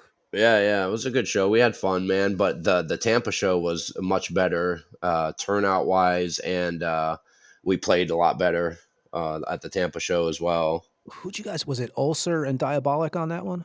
The Yep. Tampa show? Yeah, I think it was, right? yeah, Damn, definitely. damn. And you Good said when you times. first joined Amon, you actually struggled a little bit with the Yeah. songs. With the new ones or the old ones? Oh, the old ones. And were you The familiar thing. with Liar and Wait? No, I wasn't familiar with Liar and Wait. The thing, my first show with them, this is why I did so much better on the second show. Because my first show with them, I honestly didn't think we were going to be doing that first show because, Eric and Brian were always kind of wishy-washy. They would, we would be doing something but then we wouldn't. We were, it was always, yeah, no, yeah, no. So leading up to that show, I honestly didn't think we were going to do that first show. So I wasn't really rehearsing the tunes that much. You know what I mean? Because I thought, we weren't going to do it. I thought I was wasting my time kind of thing, that it was always just us going out there and jamming or whatever. And when we would go out there and jam, it really wasn't jamming. We would go out there and run through a couple songs, and then it would be, oh, food, let's eat, let's hang around and watch fucking, whatever on TV that was in the fucking jam room. So that first show we did, I wasn't, ready for it, I guess, because I didn't think we were going to do it. But we ended up doing it, and I kind of shit the bed on that one a little bit. It is what it is. Live and learn. How was the vibe in the band? Like, because I know you and Jolly, obviously, I know you guys. I know Brian. Eric, I do not know. Besides, just like you see him maybe at the Brass Mug once or twice. But like, how was the vibe like early on? Because I know you read some of the old press. Of course, you guys are excited. I mean, but Right. is it really like that inside? For me, honestly, man, I mean, I didn't experience to the extent of what Jesse experienced, but man, Eric was always super nice to me, man. I mean, we would be on the phone for hours. When I would come over, he would treat me always with respect. He would, have his wife always bringing us drinks and food and stuff like that. And I never had a problem with Eric. He never really like snapped at me like that. And even up to the bitter end, you know what I mean? Like we didn't end on bad terms, it's just, we just quit talking to each other kind of thing. Brian, I was still going over to his place, hanging out with him even well after, because we were always talking about still getting it back going and stuff. But I was trying to get that, album, Denounce Your God album done, and that was supposed to be the Amon album. And Eric just kept playing games with me with the shit, man. And I ended up finding out, like, to this day, he released a compilation CD I was going to with ask you my about that. Yeah. on Buddy. it that I didn't That even was terrible, man. know about it. You know what I mean? Like, a buddy had sent me the thing, was like, hey, did you know Eric released your songs that you have on your Denounce Your God album? I went and looked. I was like, holy shit, what a dick. Yeah, what was that? So you were like, what you were writing the material, you're handing the material over to like, pass on to, hey, this is some of the riffs and stuff like that. Right. I And was how giving do you them, find out that this is coming out? Because I know it's like half of old songs with the other drummer, and then obviously the stuff you wrote is the first batch of the songs on that compilation, right? I'm not sure. All I seen was I think it was supposed to, I don't know. I'd have to look, to be honest. But any kind of songs he has from my stuff, that's all me. Because I wouldn't give them any riffs or anything. I would give them literally full songs completed. You know what I mean? Like, it wasn't, oh, here's a couple riffs or something. It's like, hey, here's a whole song. But so I don't know what he did on the compilation with it, other than putting the MP3s that I gave him on there. Wow. Yeah, I could imagine when you first saw that, like you're like, what the hell is Yeah, going yeah. on here? I was humble. I was kind of like honored, I guess, or whatever you want to say at the same time. But I was like, that's cool. I mean, any publicity is good publicity, I guess, so. And you did, and brutality wise, because in 2018 you guys put out that Anti-Sedendent Offerings, I think it's called. That Yeah. was your first recording with the band, which you guys redid. What, Crushed from the '93 Screams of Anguish record, and then Artistic Butchery from the, what was it, When the Sky Turns Black. And you guys worked with Jared on that. Yeah, Jarrett Pritchard. Yep. Yep. Awesome guy. Love him to death. I Never heard of recommend him. Never heard of him. Eulogy. Eulogy there. Yeah. And so what's going on with Brutality? Like, are you guys like, is there stuff being written, or is there, you don't hear much about, I know obviously that we played with you guys back at that show on St. Patrick's Day, whatever, we did that, but I didn't know in general, are you guys still like planning on releasing another record, or what's the deal with that?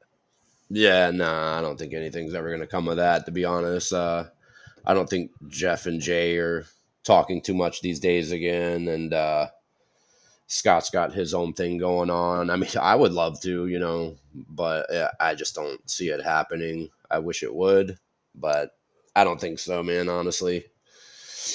And you guys you did play Maryland with them, right, in 2019? And I think that was the Ram's Head. Yeah. Played Ram's And Jared Head. played with you guys. Yep, Jared Pritchard was on board with that as well. You guys, and were you also doing shows with a band from the UK called Cruciamentum? Yeah, Cruciamentum, yep. Those are some really cool guys as well. Those were some of Gene's friends, that Dan Lowndes guy. He was a friend of Gene's, and Gene was like a fan of the band. Not so much a fan, but he knew the band, and he said they were a good band and stuff. But we played with them with that guy Colin, actually, on vocals with Perdition Temple, and that's when I first met Dan. And then Dan was supposed to join Perdition Temple, and he was over learning some tunes. And actually, Dan played one show with Perdition Temple in Georgia, Mass Destruction Fest. But that's how I met Dan, and he offered me to, come do some tours with them with the Cruciamentum stuff. So again, I had to learn their stuff in like 2 weeks as well, and went and did that stuff with those guys. But I love jamming with those guys, man. The only reason why I ended up being out of that band was because political stuff, which I thought was fucking stupid, man. But I was just like, fine, man. You guys want to get rid of me over political stuff? Then see ya. Imagine 2025 now. Yeah, right. Holy God. Shit. And 2018, you're back with Perdition Temple again. Yep. Put out. We did the what was it? Sacraments of Dissension album. Yep. On Hell's Headbangers. Yep. And actually, we got a new album we're working on right now. Well, it's almost done. Jarrett just sent us some pre-production kind of recordings of it, and man, this one might be my favorite Perdition Temple one so far, dude. I think people are gonna really dig this one. What's the writing process for Perdition? Do you is Gene sending you the songs, or are you guys tossing riffs back and forth?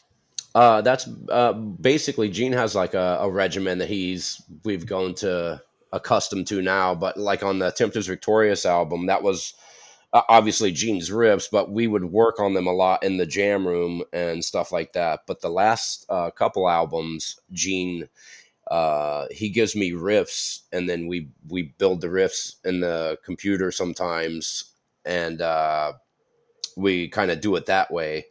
He'll give me all his riffs and say, this is riff 1, this is riff 2, this is this, that. And I kind of like put it together in the computer, and I'll send it to him, his guitar track back to him. And I'll say, is this, right? Oh yeah.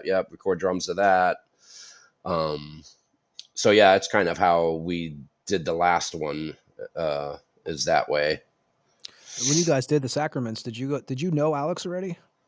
Alex Bloom. Yeah. I knew him from the Blasphemic Cruelty stuff, because they would come down and hang out, because Gene also did that with Alex. And that's when I met Alex, was when he would be down for them to do Blasphemous Cruelty stuff. So, and when I saw him perform with Blasphemous Cruelty, I told Gene, I was like, dude, you got to get that guy on vocals for Perdition Temple because he throws down, you know what I mean? So, and then sure enough, he ended up getting him. When you guys did Sacraments of Dissension, you guys did that at your studio. You do the recording at your studio and you do the sending the mixing to Jared? We just do drums here. I do drums here. Jarrett walks me through and helps me set the mics up and stuff like that. And I'll do the tracks here. That way it saves us on budget money and stuff. And so, yeah, I do that here. And then Gene does like the guitars and the vocals and stuff. I believe he does them at Jarrett's. I'm not sure. I could be wrong on that. He might have a new recording set up now, so I don't know if he did the new one that way, but yeah, and then we send everything to Jarrett, and he does that from there. And then you got 2021 when you hook up with Blightmass. Jesse had mentioned to me about doing the album for them, and they paid me to do that first album for them. And then after that, I just, they were just basically, I was a member at that point, I guess. But yeah, they're super nice guys, man. JP was just down from France last week. We hung out with him and stuff, but yeah, man, super nice guys. Yeah, the record you're talking about is Harbinger of Lucidity that you did with them, 2021. And we're actually going to play a track from that, and then we'll be right back with Ronnie after this track from Blightmass. We're going to play Skin Crawl from Harbinger of Lucidity. We'll be back on the Morgue after this track.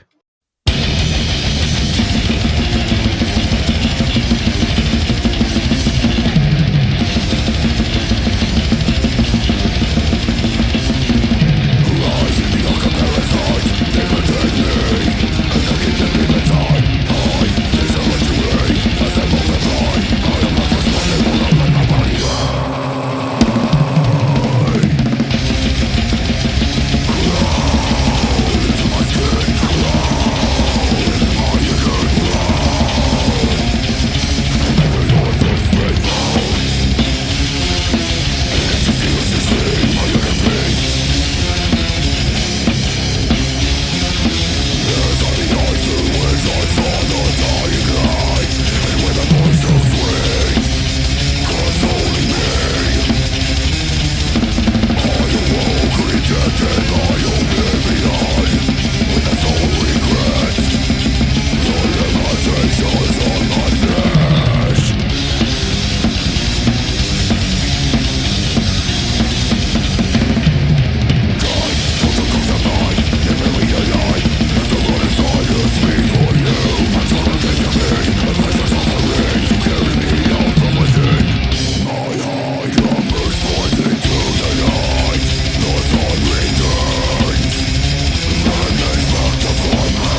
I know you guys put out a couple singles after that in 2022 and 23. So what's the current status of Blightmass? Are you working on the new material with them?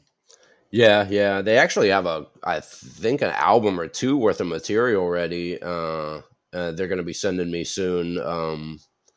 JP sent me a song from it the other day. It'll be some pretty good stuff, actually. I think it'll be Nice. a better production recording on this one because I wasn't too fond of the production of the first one, but it was killer stuff. But I know JP was learning his equipment at the time and stuff, so he actually sent me some new revised versions of that album with new production on it. And I wish it would have had that production on that album because I think it would have did a lot better. So, and what also there's another project, Foulnix Inferno. Oh yeah, Phalanx Inferno. Yeah, that's with Tony Goyang, I think is his last name. Um, Super cool guys from Texas. They were in the that band Trench Warfare, and he asked me to do some of that stuff with them, that Phalanx Inferno. And a quick story too is I recorded a whole album for the Trench Warfare guys, but I think they didn't end up using it because at the time they had gotten a new drummer, and I think they just ended up. I'm not sure if they did the album or what happened with that, but never heard anything else about it. Never asked the guys either, but Well, with Inferno, what you did a split, right, with them in 2021. You recorded some yeah, songs. yeah, we did a split with them, and I forget the name of the other band to be honest. But Then 2020, you obviously we're getting close up to now, up to date now. You joined Malevolent Creation, and basically what you were doing the 2019 tour with Perdition Temple, Cannibal Corpse, and Thy Art Is Murder. And then is that how you kind of got the job with? Because I think Josh Gibbs contacted you asking if you could fill in for some shows in Europe. yeah, yeah, they the drummer actually at the time, Phil, he was hitting me up and asking me before I even heard from Josh and them. The drummer actually hit me up and he was like, "Hey man," he's like, "I'm having a problem with these guys." He's like, "I'm not gonna be able to do this show coming up, this tour coming up." He's like, "Man, if you would," he's like, "if you would fill in for me, just let me know," kind of thing. So I'd seen his message and it was kind of sitting in my inbox, and then next thing I knew, I got a message later from Josh saying, "Hey, dude, blah blah blah. We heard that you might be the guy," and so we didn't say nothing to Phil. So he just thought I was going out there to maybe fill in for him or something, and behind the scenes they were saying, well, we're actually looking for a full-on replacement for him. So I went and I had the first rehearsal with them, and that first rehearsal they were like, yeah, he's out and this guy's in, kind of thing, and it kind of went from there. And you first met Phil in Miami Phil at an Fasciano. yeah, at an Angel Corpse gig that you were doing. Yeah, actually, yeah, that's when he originally saw me. The story that he's told me anyway, he said when they saw the Angel Corp show that he told Josh basically is, oh, we need to get a drummer like him. And then, ironically, I'm the guy that they ended up getting a couple years later. And you got Jesse with you. That's got to be cool, man. It's got to make touring a little easier for you, right? You got one of your friends actually with you all the time on that. Yeah, man. Jesse's awesome. All those guys are awesome to tour with, man. Man, Phil is a character, dude. The people that don't know him too much, he is pretty abrasive, and he does have his moments and stuff. But man, is that dude fucking funny, dude? He will have you rolling most of the time. Um, and the stories we hear, so it's great touring with those guys. And Jesse's an awesome guy. Usually me and Jesse will room together because we're more, laid back. We don't like, party too much. We like to just go in there and get some fucking rest. But but yeah, man, those guys are super cool to tour with. And the current lineup now, what it's you, Phil, Chris, and Jesse. Yep, Chris Canella, we just picked up. We'll be having a rehearsal with him very soon, and Jesse said he's coming along fucking great. I think it's gonna be killer to have Chris on board. To be honest, man, I mean, I miss Darren. You know what I mean? Like, I thought Darren was the closest thing that they had on vocals to Brett. and he was doing the guitars, but it's Philly's band, so he has a vision, and there was something about Darren that was bothering him, so they kind of, Phil just kind of went his separate ways with Darren, and we brought Jesse in, and Jesse's been killing it, man. I Jesse's more think. from the Blackowitz era, in my opinion, with his vocals. You know what I mean? So that's a plus, because fucking Blackowitz era was fucking killer. So I think Darren, he goes back to like he was friends with Hoffman yeah, back in the yeah, day, and they used to travel with the band even and stuff. yeah, they were really Um, good friends. and you guys toured also what last year with Belfagor? Yep, Belfagor. Yep. Malevolent did the tour with Belfagor. Man, that was a blast, man. Fucking every day, having a fucking blast with those guys, and uh, memories, man, for sure, burnt in my head. And you guys also played Asia. How was that? Oh man, How was that that was experience for you, man? Because you played China too, right? yeah, yeah, yeah. That was a crazy experience, man. Great experience. We had a couple mishaps. We almost got deported in China a couple times, that one time, but we almost got deported. We got put back in this holding cell, and they're coming in there, talking, Chinese to us and stuff. And we're looking at each other like, what the hell? Phil's freaking out. Me and Jesse are white as a ghost because we don't know what the fuck's about to happen. And apparently we overstayed our visas, and yeah, so we didn't know if they were going to deport us or what, but we ended up having to pay a fine. They canceled our flights. They had us in this room. They canceled our flights. None of us had phone service, like, because over there that you don't have internet. You know what I mean? They don't allow you to have internet. So thank God Jesse had T-Mobile, and he was the only one of us that had service, and he was able to contact the promoters, the Chinese promoters over there, and they paid our fines. They bought us another ticket, to wherever we had to go, and we almost missed that one, and almost got. They put it once we got back through immigration. I guess the time shift had changed, and different personnel was there. So we're trying to explain to them what just happened, and we're there with new stuff. We're here to pay our fines now, and we have new flights and stuff. So they threw us back in this detainment thing. We have like 30 minutes to catch our flight, and thank God the lady that dealt with us, earlier that day, she goes walking by, and Jesse was like, ma'am. And she explained to them. So it kind of hurried the process up, but we almost missed our flight again. We would have been screwed, man. But yeah, it was a good experience other than that. Talk about a T-Mobile commercial. Jesse should be like, they should get a hold of Jesse because that is probably the Bro. best commercial there could, you know, fuck, man. If, no, I was going to say, if he wouldn't have had that, man, we'd probably still be sitting there today. Uh, Because what would we have done? We didn't have nobody to contact or anything. what are they feeding you on that tour over there? Like, what are you guys getting for food? Because, we all know that we always say on the American tours, you're going to get pizza, some beer. Dude, me and Jesse were so played out of the chicken and noodles, and we were just done with it, dude. Jesse would be so pissed off. I remember he's like, "Man, I need some pizza or something." And he told the promoters, and they were supposed to bring pizza, but then they brought chicken out, and Jesse's like, "Man, fuck this." But yeah. So a lot of chicken and rice and authentic Chinese food for sure, man. They took us to a couple places while we were there. And man, some of it was delicious, but I don't know. I just like the Americanized Chinese stuff better myself, I guess. How But were the fans? Was it, the people at the shows, was it different than the States for you? it was different in the sense of these guys, in America, we see it all the time. The big bands come through or whatever, your friends' bands or whatever. But over there, they don't get it much. So uh, they bombard you, man. Like especially like at the signings that we would have. Man, these people went hard over there for it, and I don't know. To me, it's just different because, like I said, we're not over there as much. Like American kind of metal isn't over there as much, so to them it's like, oh my god, you know what I mean, kind of thing. We were treated a little differently over there, almost like royalty. In Malaysia, dude, we had a security following us around. That was an experience, dude. Like we couldn't even get on the elevators without security there because people were trying to bombard us just coming from our room to go downstairs to get some ice or something. But yeah, super nice people over there, man. It probably felt good to get back on the state soil, though. But like, what's the recording situation now? Are you guys working on a new record, or?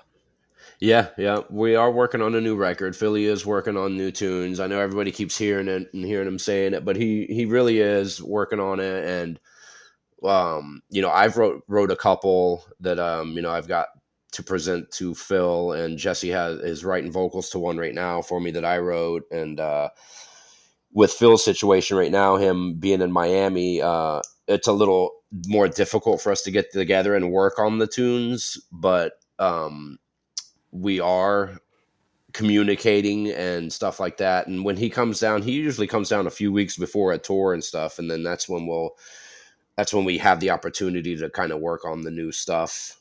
And so I know he's trying to solidify like the lineup and stuff right now, which we got Chris and stuff, so I know that's good now. So I think the new album will start moving along a lot faster now that we have Chris, since the lineup's there and he doesn't have to focus on that right now. Are you a fan of any of the Hay Plow stuff that Phil used to do? Oh yeah, of course. Fucking Hay Plow was the shit. I like that shit. Kyle ruled. Yeah, man, Kyle was badass, and that was another thing too. When I started jamming with that band Kill Division with Gus Rios and Kyle, that was pretty humbling because it was like, oh sweet, I get to jam with the ex-members from Malevolent, some of the awesome musicians from Malevolent. So they took me under their wing. They loved the shit out of me. And fuck, I never thought in a million years that they would contact me because they knew I was jamming with Phil, and I knew that there was like some bad blood there, I guess. But sure enough, man, they hit me up, and I was all excited to do it. Well, that Kill Division, what was it? Gus is another Ronnie, man. Plays fucking 1,000 instruments and insanity. Well, that Hay Plow, that first one, Everyone Dies, right? What Barrett was on that too. That's a killer record. I mean, I think they're reissuing those actually. I think Phil had said that Larry was the original drummer on that stuff, or was it? Yeah, he passed away. What? Yep. He went back in the fire, man. Larry Hawk, Get his dog, man. That's fucking. He died in like the 90s, right? Like it was. Yeah. Maybe like 97 or 98. No. Yeah. Crazy Larry. Crazy Larry. Yeah. Another thing you recorded on too, man, is you also did some work with Insanity. In 2020, you played drums on the Hymns of the God Before record. How'd that all work out? Was that a deal made at the Brass Mug or something? I guess kinda. I mean, Chris kind of hit me up, and again, he paid me to do their album for them, and I obliged them. It wasn't I wasn't supposed to do any kind of live stuff with them, but I ended up doing one show with them a couple years ago. But other than that, it was just the recording with those guys. I'm going to play a track. I'm going to play Demons Within Creation from the 2020 record that you played on, Hymns of the Gods Before. And then we'll be back with Ronnie Parmer on the Tampa Morgue after this track.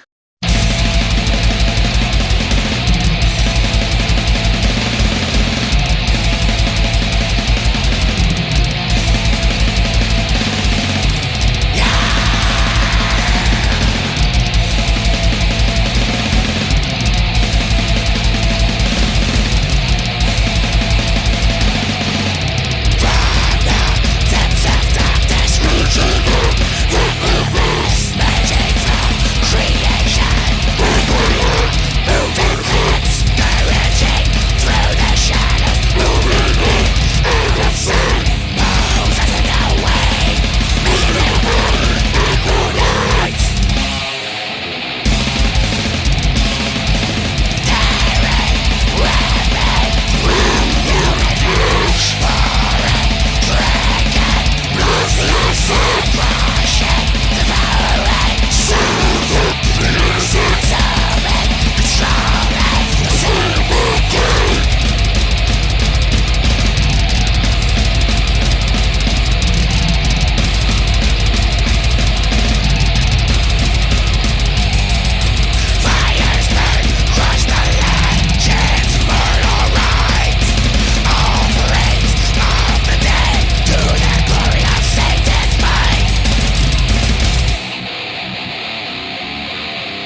That was Insanity with Demons Within Creation from 2020, and we are back with Ronnie. Ronnie, let me see. You've done a lot of shit, man. I'm telling you. There was other bands like what was it? Patchwork. You did guitars on. Yeah, Patrick from my buddy Brad Carlson. Yep, I think Dallas Toller Wade had something to do with that too, right? yep. And Dallas is cool. yeah, Dallas, cool. We've had him on. He's been on here twice, right, Ed? I think. Yep. Nice. Are you So- from another universe? Because I don't know if your time frame in 24 hours in a day, if you live in another alternate universe where your hours are different. Because I don't know how you do half the shit you do. Plus, what you're married with kids and a dog. I don't know how you do it, dude. I don't sleep. For the most part, but that's what I was telling you before we started recording. We were talking about when we were talking about like Gene and them, knowing all these bands and albums and songs and members and stuff like that. And I think somehow growing up that I just was delved into music so much and playing with so many of my friends and stuff that I think somehow I blocked off a portion of my brain that takes in that information and I used it for you know what I mean? Yeah.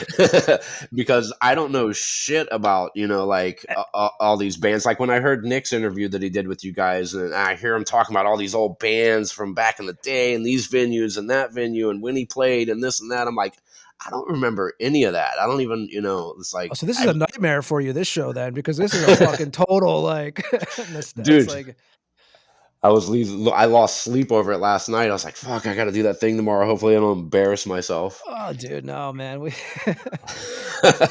I you're know one you of the said to me, few. Ronnie's You're one like, of the few in Tampa that like I have like a huge respect for because of not only the way you carry yourself as a human, but just your musicianship, I mean, you appreciate you, handed me man. that Bloodmessiah shit, and I wanted to. If I would have saw you, I think I would have smashed you with a baseball bat. Because, like, since Destined to Ruin, I haven't tried to play anything technical, and Right, that was pushing me, like, in a good way. You know what I mean? Because right. I would tell Tony, I'm like, this guy's trying to fucking kill me because it's like I hadn't played like that in years. Because he Hell was yeah. saying that. And Ronnie, I always say I must have brought it up several times on this show. You are the only guy I know. So Ronnie goes on tours his last year, right? I contact Ronnie. I'm like, hey, dude, we're doing a couple of these cover songs. We did like some AC/DC covers and some old 80s covers, right? Nuclear Assault and stuff. And I'm like, Ronnie, will you play drums on this? Ronnie's like, yeah, when I get back from tour, I will. Now, most people that would tell you this, and I've talked about this on many episodes on this show, it's come up because actually when Ronnie's come up are people that keep to their word. So I didn't even have to like think about how many dudes, Ed, that you would ask to do this for you. And a couple months later, they go on tour, go about their lives. You would never hear from this dude again. nope, Yeah. Ronnie's back. the He list records is the long fucking for me. tracks without a reminder, dude. Ronnie's like, here you go, man. I mean, yeah, Ronnie, I have to give you props for that. And I've like ask Ed, I've brought that up several times on this show. I'm like, Well, I asked him because I told you that me no. and Tony have a thing, and you were like, "Yeah, dude, when I do the drums for Promethean Horde, I got it, man. No I've just worries." Yeah, never, It I've dealt with so many drummers and I've never had a guy that actually, or, any kind of band members. Cause we've all been in bands forever. We all know how the flakiness goes. And, right. fucking Ronnie just gets back from tour and like sends me these 80s covers that I probably like, fucking bagging them out, dude. So, Nice. yeah, dude, it's much respect for that, man. I appreciate it, man. Yeah, that's, hard. Like, there's two people I think we always say Terry Butler because he's in like 400 bands, and Yeah. you are the two hardest working dudes in death metal because I've never seen somebody who could do so much with so little time. It blows my mind. I And Ronnie, I have to appreciate it. ask you, Ed's right. And I was going to bring this up towards the end. We got a couple more things to cover with you that will let you get the hell out of here since I know you lost sleep over this shit last night. But, fucking, do you ever like, and not now, I don't want like, cause you any trouble in the future, but do you ever say to yourself, okay, one day, man, I just want to do Bloodmessiah. One day I want to like, and obviously you're still you can still move your limbs. You can still, your shoulder's not gone yet. You can still do this shit. But do you ever think to yourself, maybe 10 years, 15 years down the road, like maybe 20 bands is not like the best situation, or is this just something that you love? Or do you ever like say to yourself, okay, eventually, man, I'm gonna chill out a Scale it little bit? back. And yeah, like I say Bloodmessiah because that's your baby, right? That's your thing. Right. Um, And again, I was going to denounce your God, killer record. We'll play something from that also tonight. Hell But yeah. yeah, do you ever does that ever come across your mind or? Yeah, absolutely it does. Eventually, I think after my time in Malevolent is done, I think that, I don't know. I don't foresee myself getting in a bigger band than Malevolent, unless for some reason Morbid Angel loses Charlie and brings me on, or Immolation or somebody like that. But I just don't see me getting in any bigger band than Malevolent after this. So after my time in Malevolent, I might focus on more of that for myself. Obviously, stay jamming with Gene in Perdition Temple because I love him to death and the music, but I think at that point is when I'll start really focusing on and have time to focus on that. Because right now, as Ed knows, I just don't have time to do it, or I would be doing the Blood Messiah right now with Ed, but with all the touring and stuff coming up, I just it came to a realization that I'm just not going to have time to do it live, and I don't want to waste everybody's time because Sam's came out once or twice and jammed with me, and we can full on do it. There's no question about that. So I just thought to myself, why keep having them come out here when we both know we can do what needs to be done? So when I have time to do the live stuff is when I'll be able to focus on it. Was that a hard decision? Because I know that you actually are taking the Blood Messiah. You're doing some other shit first right now. Was that a hard decision for you, or did you just sit back and say, "Man, I just got too much going on right now"? Because, like I said, you got, you guys are hitting Malevolent Creation wise. You guys have Europe, July, August, Yeah, and you can tell me if I'm wrong with any of these. Brazil, September with Christian, yeah, and North America. You guys are doing, which is the first time Malevolent's done North America in like 15 years or something like that. Like, yeah. did you just sit back and say, okay, like reality wise, if I want Blood Messiah to be a certain way, I need to kind of chill out and then get some of this other shit sorted out? Yeah, yeah, for sure, man. Like I said, I just didn't want to like waste people's time, like like people like Ed and Sam, because I know they're top tier musicians, and I don't want to run people off, you know what I mean, so to speak, by not being like you guys said that I'm pretty whatever with getting stuff done, and that's how I like to be. I like to be productive, and I don't like to tell somebody that you know uh, uh I want to do this and then I can't do it because it makes me look like I'm not reliable and not this and that. So I like to be honest and straightforward with people, so it doesn't make me look like a flake or something. Well, I truly think too, if we had already had everything together, ready to play a live show, it would be a lot different. Oh But yeah, for sure. we're all learning this stuff, which we'll still do in the background because I talked to Sam and he's like, yeah, I'm going to keep jamming, and we may jam together just to, so when you do have time, it's something you could step into, because it's really, once you learn the stuff, it's just going through the motions at that point. So, Yeah, you exactly. know, but yeah, no, and that's why I would have no problem doing it down the line, because you had enough respect to do, because you sent me a book. I Yeah, told yeah. Tony, I go, oh my God. I said, because you were like, dude, I feel bad. And I'm like, don't. Like, you're top tier, man. And Malevolent and Perdition Temple are top tier bands, and they Oh yeah. require a lot of time. So, but Right. there's always time for your thing. There Yeah, will yeah. be. And Yeah, yeah. when it's time, it'll fucking kill. It'll crush Yeah. for sure. Yeah, I sent And Sam the same fucking essay I sent you. I was like, fuck. yeah, do you ever come across that? I'm sure too, man. Like that's got to be the biggest pain in the ass, though. Is you have like, okay, so also, which we'll mention too, your 2024, you also join up with Promethean Horde, and Mm. you're also doing recordings in 2024 with what, Piss on Christ.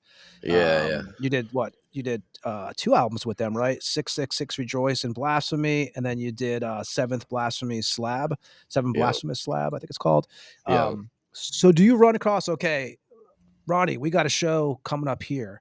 Then you get another message. Hey, Ronnie, we got this tour coming up here. Hey, Ronnie, there's a festival here. Yeah. Is that one of the hardest things to deal with? Is letting the other guy know, hey, man, I'm going to be gone for 3 weeks. I can't do that tour.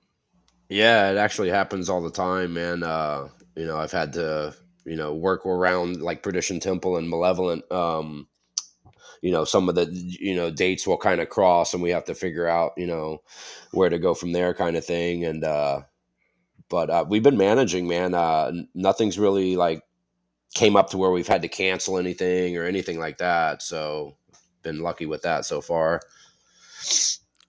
And you got obviously Promethean Horde. You guys have some new. We had Nick on here. He said you guys have a batch of songs ready to go and stuff. Or what process? Like, where are you guys at with that? I'm actually I got all the tracks uploaded. I just got the kit set up and mic'd yesterday, and I started doing some test runs with it. So within the next 2 weeks, I should have actually sooner. I'm saying next 2 weeks because I'm not going to start them until Monday of next week, but I should have them done within the next by next weekend or something. I'll have them guys a demo of it all. Nice. There was another band you were doing stuff for too called Diseased. Yeah, that's my buddy Chaz. I do stuff for him as well. He has me do drums on songs that he writes, and then he has me do solos on some of them as well. And another buddy of mine recently from Mexico, Juan Frimist, from a band called Blaze of Perdition, he's recording some songs for me to record to right now, and he's going to have a Morbid Angel cover on their Lion's Den that he wants me to do. So I got those 3 songs I'm going to do for him as well. But well, Ronnie, man, was it that bad coming up? I mean, how was the, I know you're not one for interviews. You even said to me, he's like, man, I might be boring as shit. I was like, nah, dude. I'm like, no, you guys are fantastic, man. Fucking, yeah. I was just more worried about, I don't know, fumbling with words or, you know what I mean? I don't know. I don't know what the hell I was worried about. I've done interviews before. It's just, you know what I mean? I just feel like I'm just such an uninteresting person that, I don't know. We kind of make you think a little bit, which sometimes, you're not. I mean, some of this shit, how do you, remember 1995 at the Gasoline Alley or something like this, Right. And believe it or not, Ronnie, it's easier for us to interview a guy like you than somebody because we all go back. We all know each other. So it's like, it's I was more, I don't know, I guess maybe worried about more of the questions like, oh, who's your favorite band you're listening to these days? Who are you into? And this and that, we don't do that. I don't really have when time do you have to time to listen to fucking bands, dude? Exactly. How about, you know what the answer would be to that?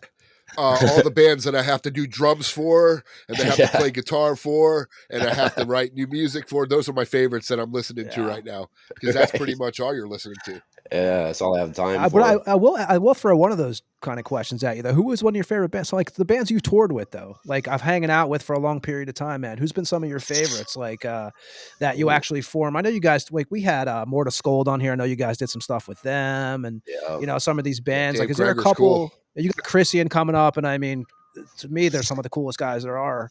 Alex and them. So for you, did you have any ones that you were just like, man, this was a great experience? Yeah, definitely. It's funny you mentioned Mortar Skull because they would have been one I would have mentioned. They were one of my favorite bands that we jammed with. It was always killer to watch them play every night because they always killed it. Off the top of my head, who else? Shit, man, there's been so many killer fucking bands. I wouldn't even know where to begin to name one of them. I know, it makes sense. And any food poisoning out there? No, I think I lucked out and had never got any food poisoning. Now, I did, disgusting story for y'all go. I did catch that. You know how everybody's always wearing sandals in Europe and stuff when you take showers and stuff? Yeah, I got the fungus in my fucking foot from that shit. That was not fun. My toes were turning black. I thought I had like fucking diabetes or something because my toes were like discoloring and stuff. I'm like, what's going on? My foot. Europe is fucking strange, dude. I brought Crocs, sealed Crocs. Yeah, because that was my biggest concern was, and one of the guys got it. I got it. Yeah. Are you still on tour when this happens to you? Too. Yeah. I was on tour. We were actually on tour in freaking Colombia at the time, or not Colombia, but over there, fucking.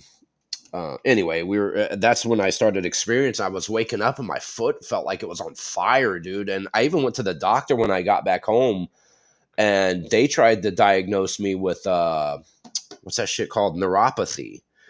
they said that, oh, you got neuropathy and this and that, and fucking. So I showed a picture of it to Alex's wife, the guy from Perdition Temple. His wife is a nurse, and she showed it to a doctor that she worked for, and he goes, yeah, you got a fungus in your foot. That's a fungus. And I was like, huh? And sure enough, fucking treated it as that, and that's definitely what it was. Damn.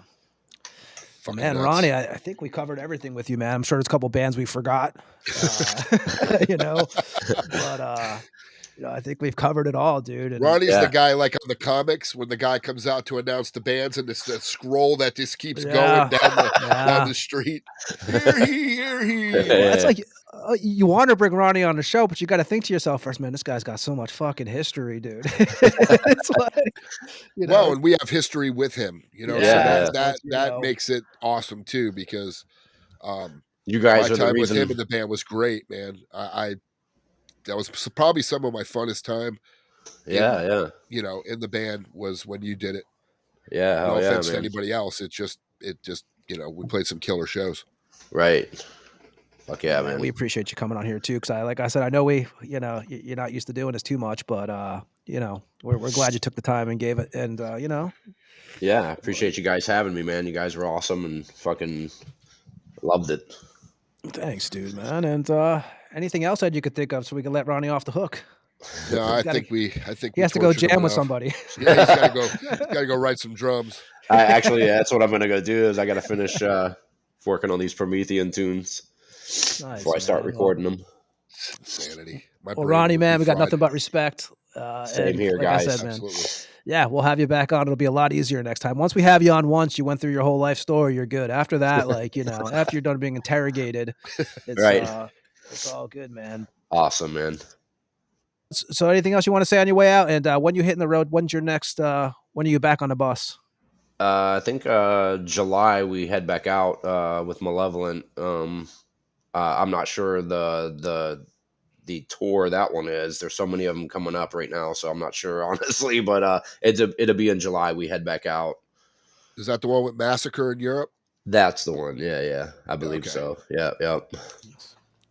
Well, cool, man. Well, Ronnie, we'll say goodbye to you here in a minute when we let you get out of here. But Ed, anything else for Ronnie? No. I say everything to him. We say it through essays on Facebook. Yeah. Thank you for having me, and fucking look forward to hearing the show and talking to you guys soon. Hell yeah, man. We're going to play some Bloodmessiah on the way out of here. We're going to play Destroy the Light of Throne from Cryptic Perversions from April 2017. And again, Ronnie, talk to you soon, man. Everybody else, we'll be back with me and Ed on the Tampa Morgue after this song from Bloodmessiah.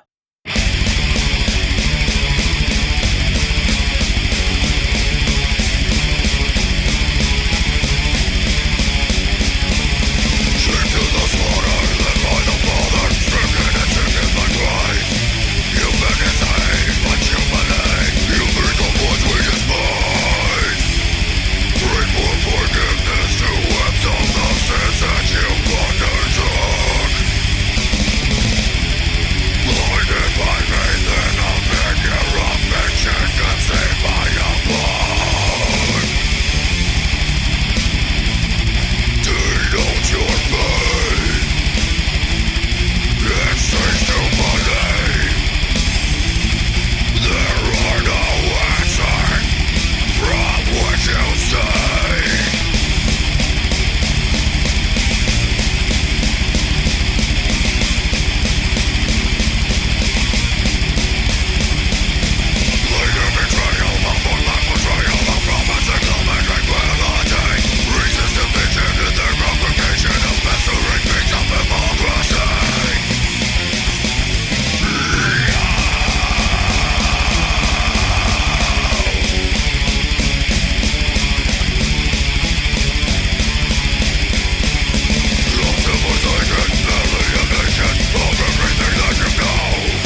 And that was Bloodmessiah with Destroy the Light of Throne from Cryptic Perversions from 2017. And that was Ronnie Parmer, man. And we want to thank him for hanging out on the Tampa Morgue.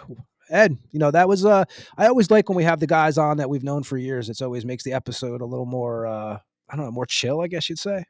Yeah, it's easy, man. And again, he had mentioned that he thought he was boring and didn't have much of anything. And I'm like, dude, you got more of a career than fucking most people that I know One busy combined. guy. Like, Yeah. seriously, like and the thing about the guy is, if you know him like I do and like you do, he's really a fucking chill, nice, down to earth dude that will do anything for anybody. I mean, we've got him doing fucking covers and stuff for another project because he's just that guy.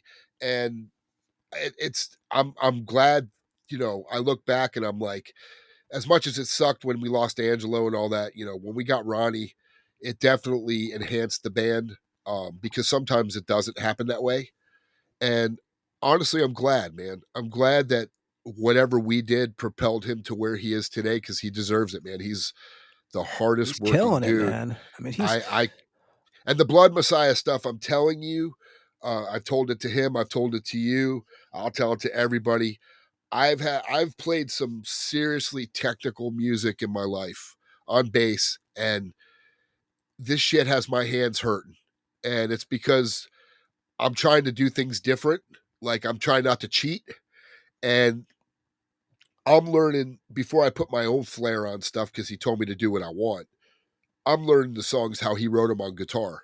And there's some stretching between riffs that he does, because he can play, his guitar playing is fucking outstanding. And I can't say that about a lot of people, because some people, they try to write this math metal, and I think they go way over the top. Like, I thought Destined to Ruin was the perfect of technical for what I was doing at the time. I didn't want to go super technical, and I think that, and this stuff is challenging more so than that, but obviously I wrote that, so it's a lot easier. And this guy plays everything. I mean, yeah, and that's what I'm saying. When I listen to the stuff and I'm going, how the fuck are you writing all this stuff, man? So yeah, man, he's in my opinion, he's just one of the top tier dudes that I know, and one of the most down to earth. I could hit him up and say, hey man, I just wrote some stuff. Do you want to do it? And he would send me it. Wouldn't even think about it. It's not about, hey, I got to charge this guy $1,000 a song. He would just do it, because that's the kind of guy he is.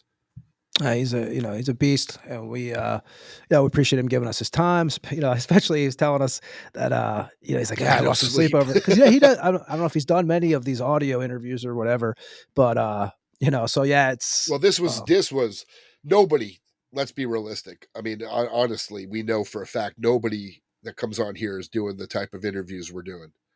It's a little more personal. It's relaxed in a way, but it's a little harder, especially with Ronnie, because he's got his hand in so many different things. And, I mean, I'm sure there's bands we didn't even mention tonight that he's worked with. Yeah, I'm sure there's a few that we, forgot. But I mean, we mentioned the top tier ones that he's doing. I mean, think about it. To be in Malevolent and Perdition Temple. Yeah. And then doing Promethean Horde with top tier dudes like Jesse and Nick and Jack. I mean, the guy has surrounded himself. I mean, doing Brutality. You know what I mean? I think of even like, you're playing, like, I was an Angel Corpse guy, so now you've played an Angel Corpse too. I mean, it's like, it's Blightmass. I mean, those are some, top tier guys. Jesse's in that. So yeah, man, he's crushing it, and he's busy, and it was awesome. I was great to talk to him.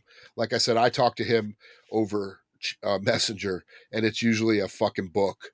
He'll write me a book, and then I respond to all his stuff. And well, it's good that you guys have. It's cool because you guys have history too. So for me, it's like the questions that you can ask some of them too to him that we don't know, that because I have no idea. Some of you guys when he left, or I knew the time period, but I didn't know how long he was in the band actually. With a lot of people, always ask me why he left and what about the animosity, and I told what it was. That was exactly what it was. That somebody tried to say we were firing him, and that was never the case. I would never, because he was an integral part of the band at that point, and we just had a show coming up, and we were worried about playing it. And it happens a lot. He's the one that gets those, hey, I got a show coming up and I can't play it. Can you fill in? He says he's had drummers call him. So it happens. It's just a thing. Me, I would rather not play the show. But it was I can't remember what show it was, but it was big. Big enough not to cancel. I mean, we're cool. And, somewhere down the line, we will do Bloodmessiah, I'm sure. Yeah, man. Looking forward to it. And Ed, another episode 88 in the books. That much closer. Yeah, we'll get to 100. There'll be more to do. I feel like there's going to be it'll just be like, wow, 100. And then 101 will be the week afterwards. It's sad because we hit 100 and it's like, oh, well, big deal. That's how it goes. And you're trying to, I didn't know if we'd ever get to 100. So here we are coming up on it. Hopefully we do get to 100. Because if not, something's fucking bad. Something went wrong, Yeah, I don't see a problem with that. We've got a lot of things in the works. Irons are in the fire. Yes, and we have Ritual Butcher from Archgoat coming on next week. And we got some other bands I'm actually talking to now about coming on. We're just trying to figure out the dates. And, as always, we appreciate everybody who listens. Ed, where can they find us at? Apple, Spotify, anywhere there are podcasts streaming. YouTube, we do YouTube there, just video. Just audio, no video. Maybe one day. But yeah, and the Tampa Morgue at gmail.com for all correspondence. And I guess Instagram would be the other place to find us for most information. I mean, we try to keep up with Facebook, but I've been posting shit on Facebook. Just like I said, if you don't pay for the ads, I don't think you're going to get much traction on there. Nope. That's why we have to put it on our own pages to get any kind of, it seems, attraction. So people who see us, who know other people who see us, that's how they kind of, I noticed that's how they get to the word. But yeah. Yeah, so another one in the books, man, and we'll be back next week. Actually, we'll be back in a few days, Ed. Me and you will be in the morgue doing another show. That'll be 89. But everybody who listens, we appreciate you. You can always go back and hear past episodes, as we mentioned in the beginning of the show. Stuff from King Fowley to Nunslaughter to Raven to Venom. Perdition Temple, you have Ronnie on there now, just a shitload of shows. So you can go check us out. There's 87, not counting tonight, old shows to listen to. So most of them are interviews. And like Ed said, you can email us at thetampamorgue at gmail.com. And until next week, Ed, anything else? I'm good. See you, man. See ya. This is King Fowley from Deceased, and you just listened to another episode of the Tampa Morgue. Tune in next week and stay fucking dead.